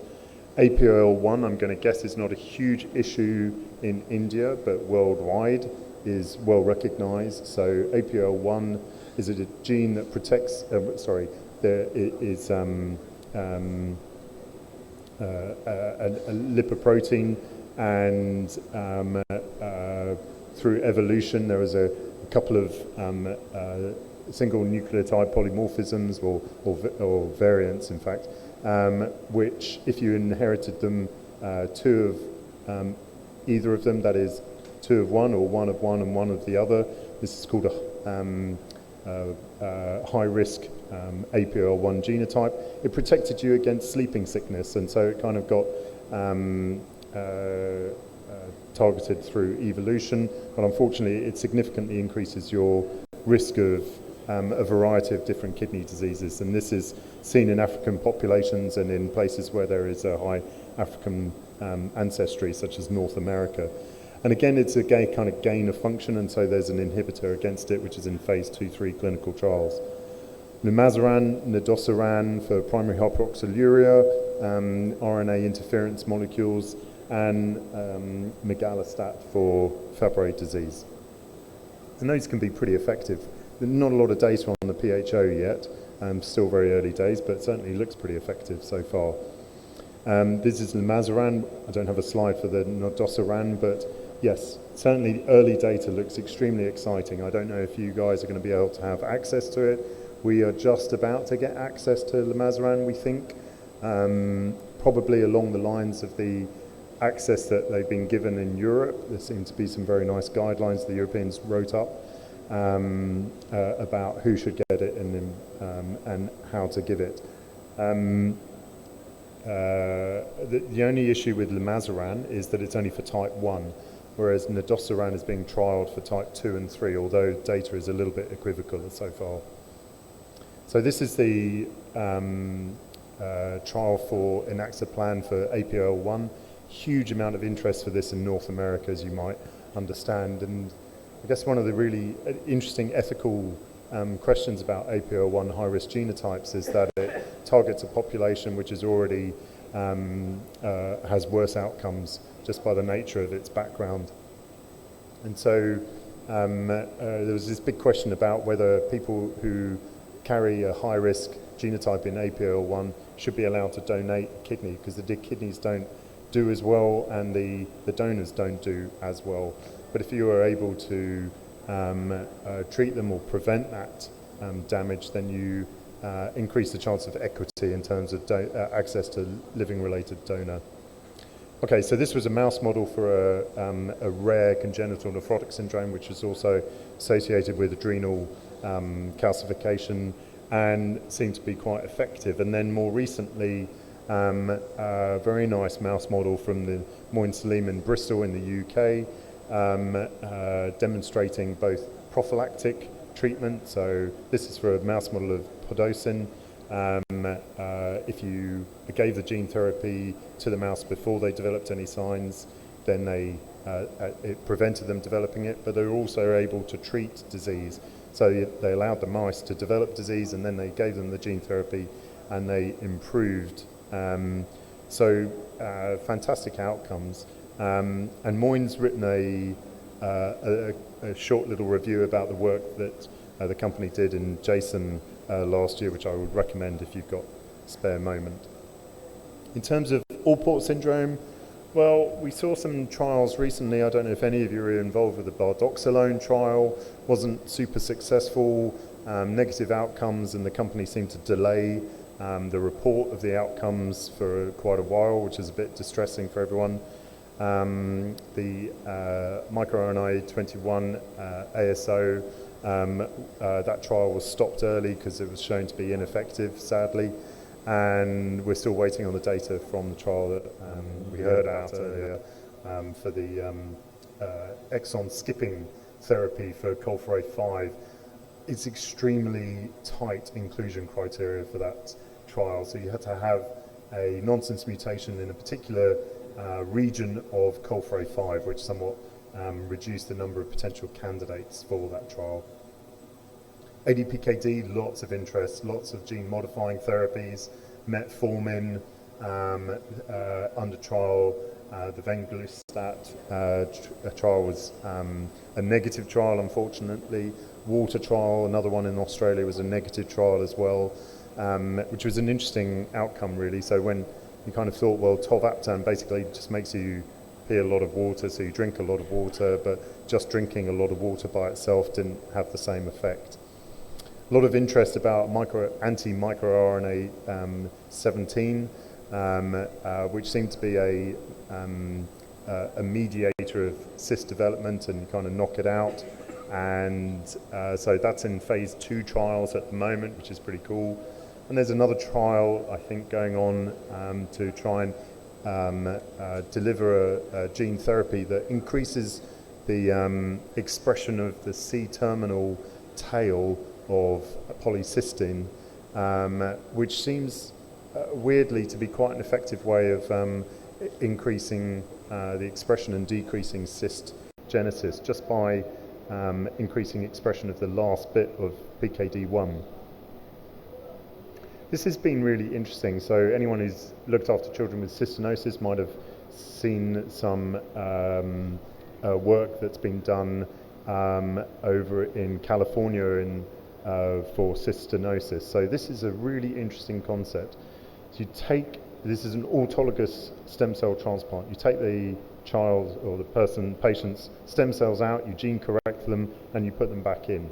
And this trial started 2019, and as one can imagine, in North America, doing stem cell transplants took a bit of a hit in 2019-20, and it kind of slowed down. I think they'd already performed the transplant in about 5 patients, and we started to see these patients presenting at meetings, which is amazing, and they were describing really good outcomes where they were reducing the amount of cysteamine they were having to take, and seemed like they were having a prolonged effect. But there's never been a report published, and that's got to be 6 years now since the first patient. And this data is from a review article, and that makes me pretty nervous. The compound or the idea of it was sold to Novartis for tens of millions of dollars a couple of years ago, but yeah, no publication. And in Fabry, there's a couple of diseases trials going on. This is a lentiviral autologous stem cell transplant as well, but there's other gene therapy trials going on as well. This is one set of conditions that I always find pretty depressing, is ciliopathies. We seem to have absolutely nothing of any use for them at all. But perhaps that is a bit misplaced, and we should be a bit more optimistic. I think if the ADPKD work with the anti-microRNA 17, if that's been, if that is shown to be effective, no reason why it shouldn't be trialled in ciliopathies. Pretty similar disease mechanism, so I think that is probably one of the better hopes. So, is there a lot of hype? Yes, there is a lot of hype, and I think that hype is driven because of the success in the other specialities, but in truth, we haven't had a huge amount of actual real-world positive data come out in humans, certainly. Cost, safety, durability, scalability, all of these are ongoing concerns, and I think the long-term safety concerns, particularly around triggering the immune system and these kind of complement cascades, is really valid. One thing I forgot to talk about, the concept of gene therapy for kidney diseases somewhat presumes that all genetic kidney diseases are the same, but if you kind of break it down, it can be very different. So, for instance, HUS, primary hyperoxaluria, that's a problem in proteins in your liver, as opposed to podocytopathies, where clearly it's in the podocyte, or ciliary disease, where it's in tubules. So, like HUS and primary hyperoxaluria are actually much more attractive targets for gene therapy than the others, because The liver is much more homogeneous in terms of its cell type and much easier to get gene therapy into the liver. And so one could imagine that in the next few years, it wouldn't be terribly surprising if we start to see some trials for gene therapy for HUS. And we were talking a bit about it in that last talk, but certainly our experience has been monoallelic CFH, but there is a chance that it's going to have kind of peaks and troughs of activity. It may slow down for a bit, maybe it'll come off eculizumab.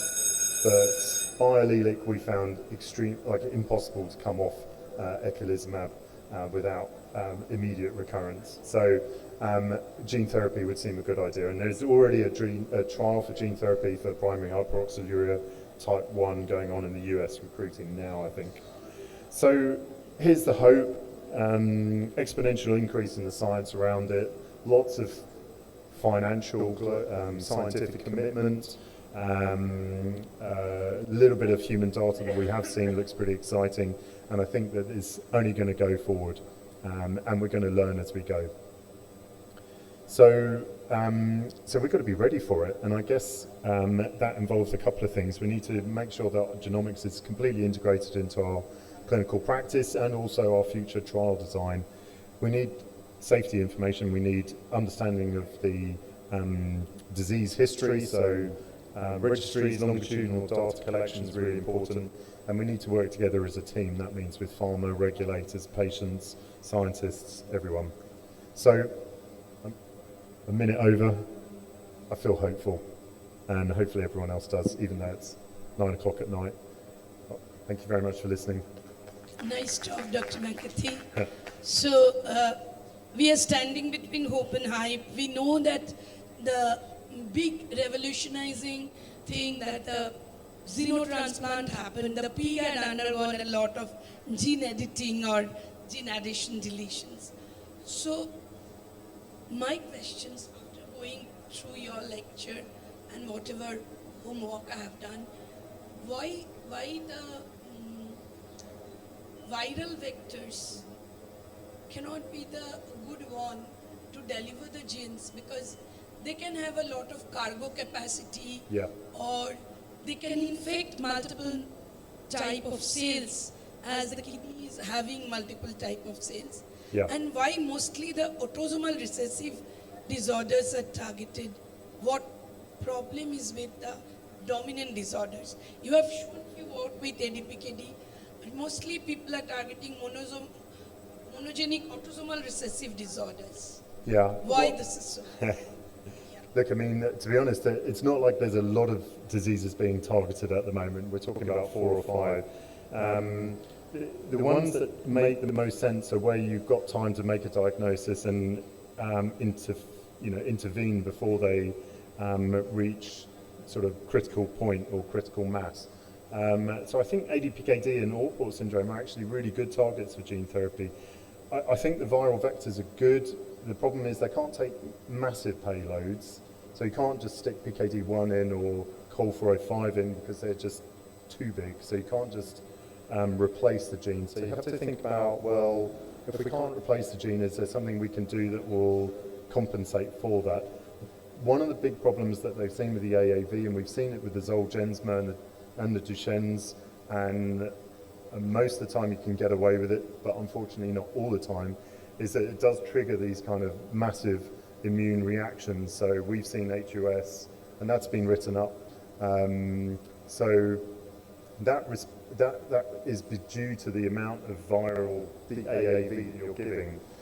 Now, the kidney has a problem because the AAV is targeted to particular organs, and the cell types will take up particular types of AAV, and there are several different types, and there are some that are manufactured as well, and none have been shown to be particularly attracted to kidney.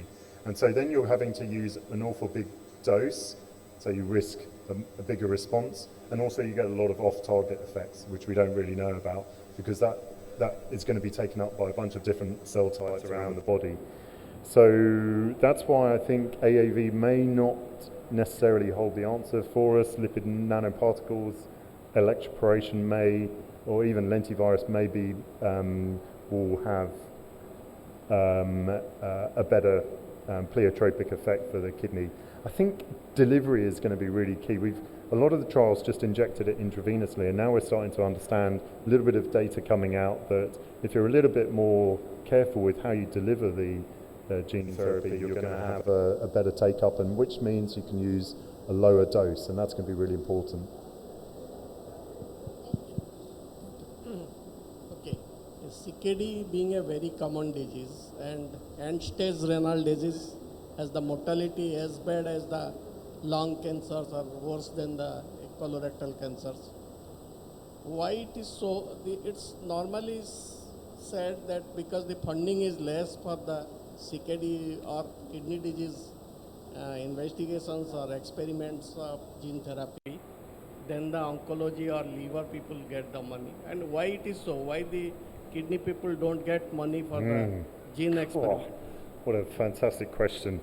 I don't have the answer to that, but I think we're not very good at advocating for our, not very good is possibly the wrong word. I think the oncologists are extremely effective at advocating, and I think they came from a position where the outcomes were so poor that that was a very easy sell. And, you know, like, it's awful, but you do see advertising campaigns for fundraising for children with cancer, and, you know, people respond to that really, you know, it's very visual, it generates a response, it's very emotive. It's much harder to try and explain that for kids with kidney disease who often look pretty well on the outside.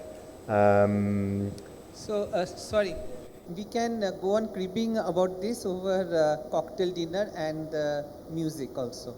Like why we don't get money. We're getting pulled off. So if I would request the chairperson if we can close it, please. Sorry. Okay. Pratik da barba bolche. Ki দেখ cocktail আছে. So we are closing the session. We're closing Yes, the please. session. Okay, thank you. Sorry. All right. So I've got one more announcement. Chairpersons and the speaker can go to that felicitation corner. I've got announcement that after this we have a cocktail dinner, as well as we have got performance from the violin brother, which Pratik da has arranged with lot of effort. So we have decided that we will postpone the talk of Dr. Hugh McCarthy, with the last talk, to tomorrow, which will be a good one on how, like, his experience, his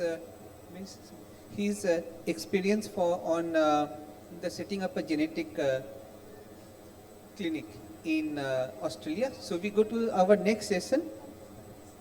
So for the next session will be our last session for today. So hooray, those who want to go and have dinner and cocktail.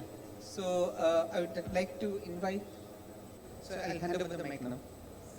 So our next talk is by Dr. Satish Balan sir. It's on pharmacogenomics in immunosuppression. So Dr. Satish Balan sir is Senior Consultant Nephrologist in KIMS Health Trivandrum. And to chair over the sessions, I would invite Dr. Jayasuriya ma'am.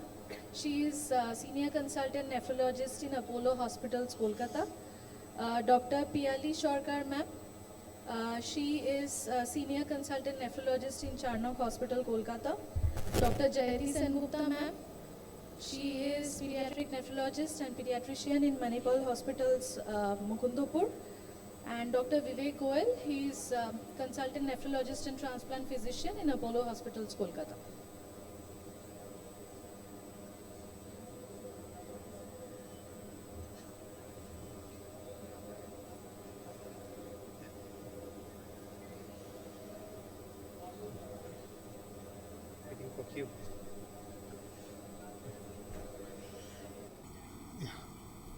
Okay, I'm standing between you and dinner, so I'll try to be brief. So my topic is on pharmacogenomics in immunosuppression. Pharmacogenomics is a very exciting area of genetics because it is something that is going to change practice in a better way. So basically, pharmacogenetics is just to study how the genotype of a person affects the response to drugs.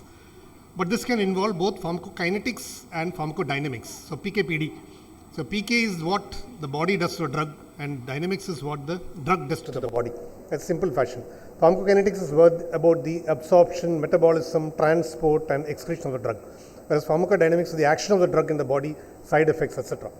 Now, both can be affected by pharmacogenomics, but most of the data is on pharmacokinetics, and that will be what I will be focus of my presentation, and that too on 1 or 2 drugs only.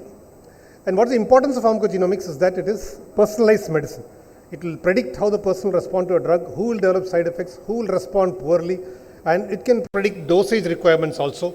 And in effect, you can plan your dosage of the drug as well as prevent complications using pharmacogenomics. And that is very clearly proven, at least in one example. So first of all, we'll talk about, because I'm talking mainly about pharmacokinetics, one of the most important is cytochrome P450 enzyme in the liver. It's also present in multiple tissues, but the maximum concentration in the liver, and that is the group of enzymes which detoxify toxins as well as drugs which you take up in the body, most of the xenobiotics. So activity of these drugs, these enzymes, will predict the action of many of the drugs, especially immunosuppressants. And you can see that there are genetic variants of CYP enzyme. There are basically CYP, of the CYP P450, the 3A5 and the 3A4 are most important from our point of view. For most of the CYP2, there are multiple polymorphisms in that, which are also responsible for many drugs such as clopidogrel, etc. But for us, it is the CYP3A5 and CYP3A4 which is more important. Now, when we look at tacrolimus and cyclosporin, both are metabolized extensively by these enzymes.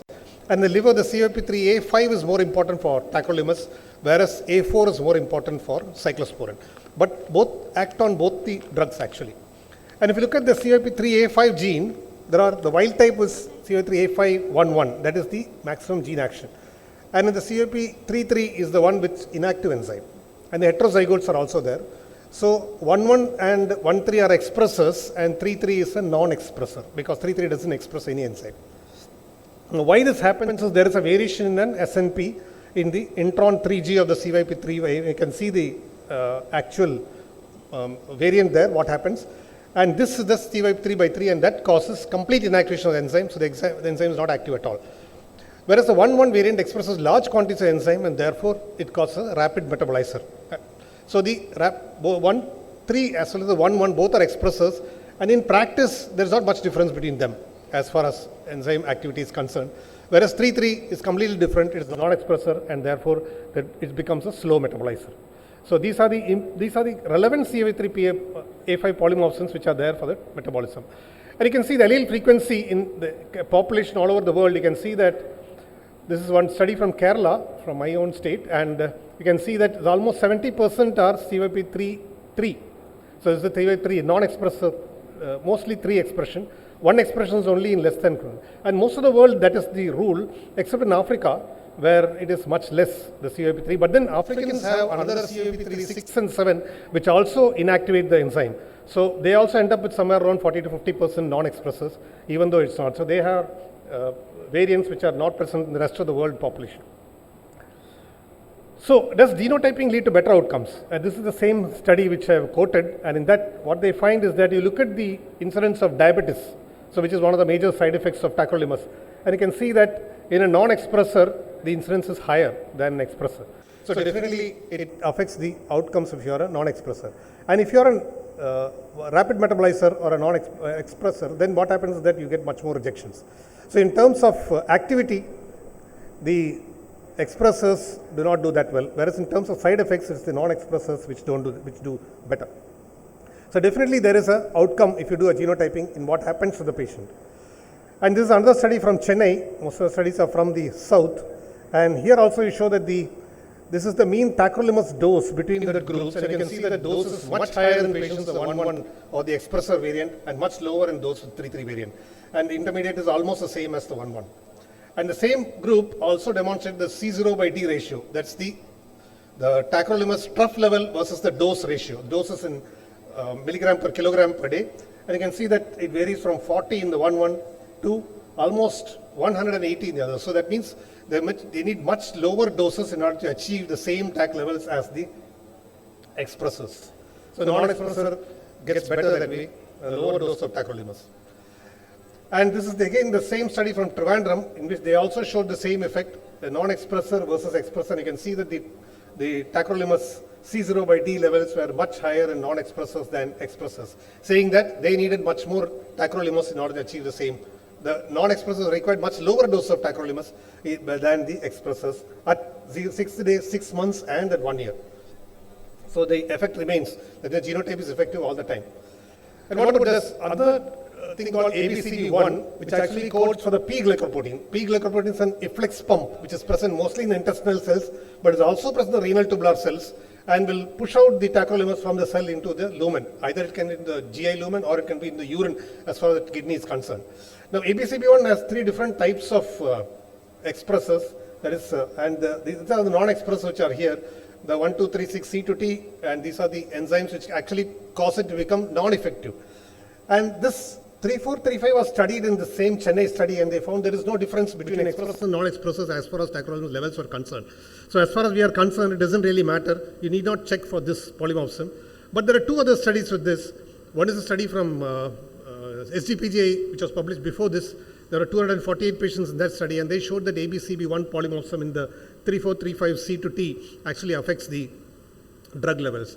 Whereas a new study, which was last year, it was published from Hyderabad to 2024, and they showed that it does not affect. So maybe there's a difference between the south and the north. We do not know. Maybe you have to do a study in your own population to assess.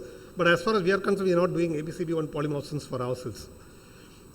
And if you look at the long-term outcomes of transplant, you can see that this is again the dose of tacrolimus, and you can see the outcomes as far as genotype. So this is what they did. They did genotyping in the patients and followed up these patients to see what happens.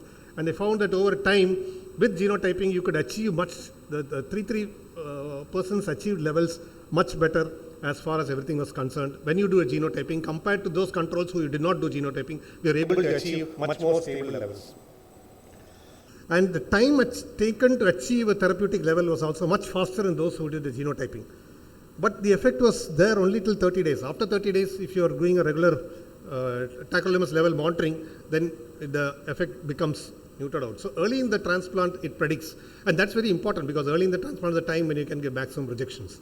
So you would like to have a TAC level in the therapeutic range early as far as possible.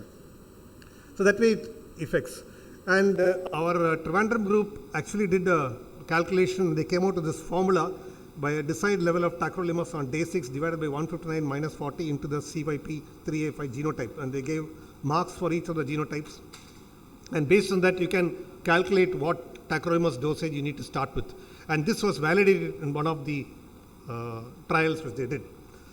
So the trial done in combination with the Rajiv Gandhi Center for Biotechnology. And this is the actual indicator. It's a clinical pharmacogenetics implementation consortium, CPIC, and their guidelines for CYP3A5 is that you start with a higher dose for both extensive metabolizers as well as intermediate metabolizers. That's 1.5 to 2 times the recommended starting dose, whereas the standard starting dose is enough for poor metabolizers.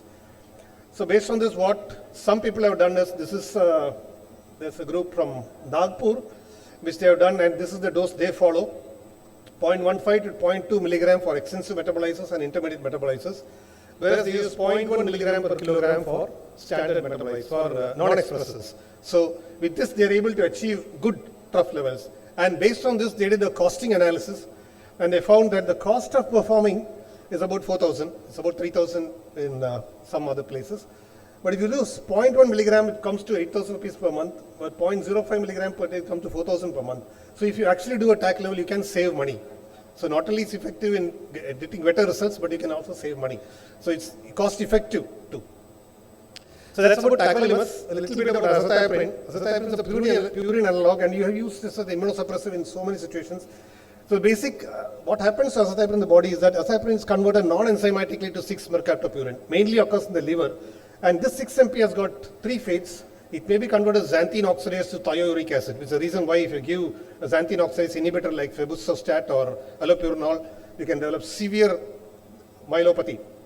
And you should never be, those drugs should never be combined. But the third, other enzyme, the TPMT, and this TPMT converts 6-MP to methyl mercaptopurine, which is an inactive compound. So TPMT and XO are involved in actually converting azathioprine inactive compounds. But otherwise, it undergoes further metabolism by HPRT and others into 6 thioguanine nucleotides. And these 6 TGs are the actual effector molecules for this. They get incorporated into DNA. So one of the things is that azathioprine gets incorporated into DNA finally. So azathioprine actually can cause more malignancies than mycophenolate, which doesn't get incorporated into DNA. So as a long-term, mycophenolate is probably a better drug. So this TPMT or thiopurine S methyltransferase, if you have 2 wild copies, then the enzyme, that is, you have sufficient quantities. But if only 1 wild copy, then you have only 30 to 60% activity. Toxicity is likely with standard doses. And if you have no activity, 100% will develop toxicity. So that's why you need to check the TPMT. But if you look at that, there is another enzyme which is known as NUT-T15. NUT-T15 codes for an enzyme that causes hydrolysis of these TNGs, that is, these active compounds. So this also have to be destroyed, and that is done by NUT-T15. So if this enzyme is effective, these will accumulate and they will cause myelosuppression also. So 2 ways in which azathioprine can cause, because of TPMT activity as well as NUT-T15 activities. But here what happens is that the intermediate or poor metabolizers are very rare. So practically there is no role for screening for this in our population at least. And in our community, it's a study from Manipal, and they found that it's almost 98% of people have TPMT1, that is the normal expressors. So therefore the risk of non-expressors is very low. In that study out of 650, only 2 had this TPMT2 and 2 had TPM3B and 3C. The one is the wild type and the one is the one which actually acts, the enzyme is active, and the others are all non-wild types, so the enzyme activity is less. So based on this, I'm not really sure if you should be screening for TPMT in our population, but probably you may have to do further studies in other areas. It may be specific for South India or others. So ideally speaking, you can do that. It's not a very costly test, it costs 3,000 to 4,000 rupees. You can do a genotype check before charging azathioprine. If it is a complete non-expressor, you should not be giving azathioprine. It is contraindicated.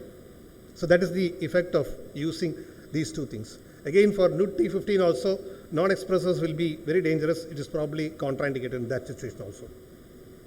And lastly, mTOR and mycophenolate. So there are a lot of studies, the mTOR, and mTOR is also metabolized by the CYP3A5 pathway. Unfortunately, there are only small studies. There have been some evidence that these also increase and decrease the levels. But the problem with mTOR inhibitors is that the effect is not so much dependent upon the levels. So probably it doesn't really matter. You can always wait and achieve drug levels rather than checking the genotype. So having a low level is not going to immediately cause problems. It's going to cause problems later on only. And their PD pharmacogenomics have also been studied, but that also have been, the recommendations are not present for any of these.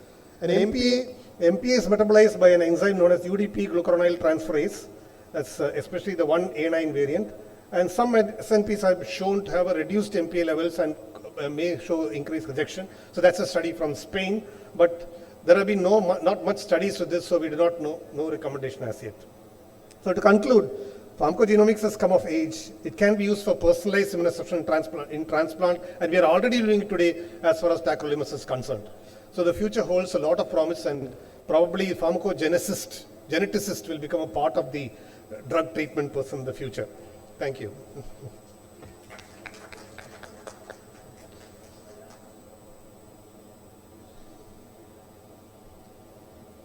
Thank you, sir. Thank you, Dr. Balan. That was a very interesting lecture. Yes, I think we'll move, especially in pediatrics. It'll be in a, because the body surface area is so small, and the drug dosage, the doses are so small. I mean, these will be really effective. But just a question: how far, like in a transplant, a post-transplant, I mean, the donor and the recipient, I mean, their genetic makeup, and how will is it possible that the pharmacodynamics will be, there will be some cross-reactivity between the donor and the recipient pharmacodynamics and kinetics based on their genetic makeups? Yes, I think excellent question. The thing is that this drugs are, if you look at the pharmacokinetics, it is mostly the liver and other tissues are important. So the actual kidney doesn't come in. But when you look at pharmacodynamics, then probably you may have to look at the donor thing also. But so far, pharmacodynamic studies and pharmacogenetics have not been very much, so we can't really comment on that. Patients who are having liver transplant, I mean, yeah. In a liver transplant, then probably you should be looking at the donor pharmacogenomics rather than the than the recipients, because the new liver is going to metabolize the organ. But the other side of the liver transplant is that liver, they really don't really much bother about liver. They're not even scared about rejections. Rejections are not a problem. So I don't know how far this is going to implement. So even if level of 1 and 2, they are quite happy. Okay, chalta hai. That's what attitude. So. Yes, yeah. Thank you so much for this excellent.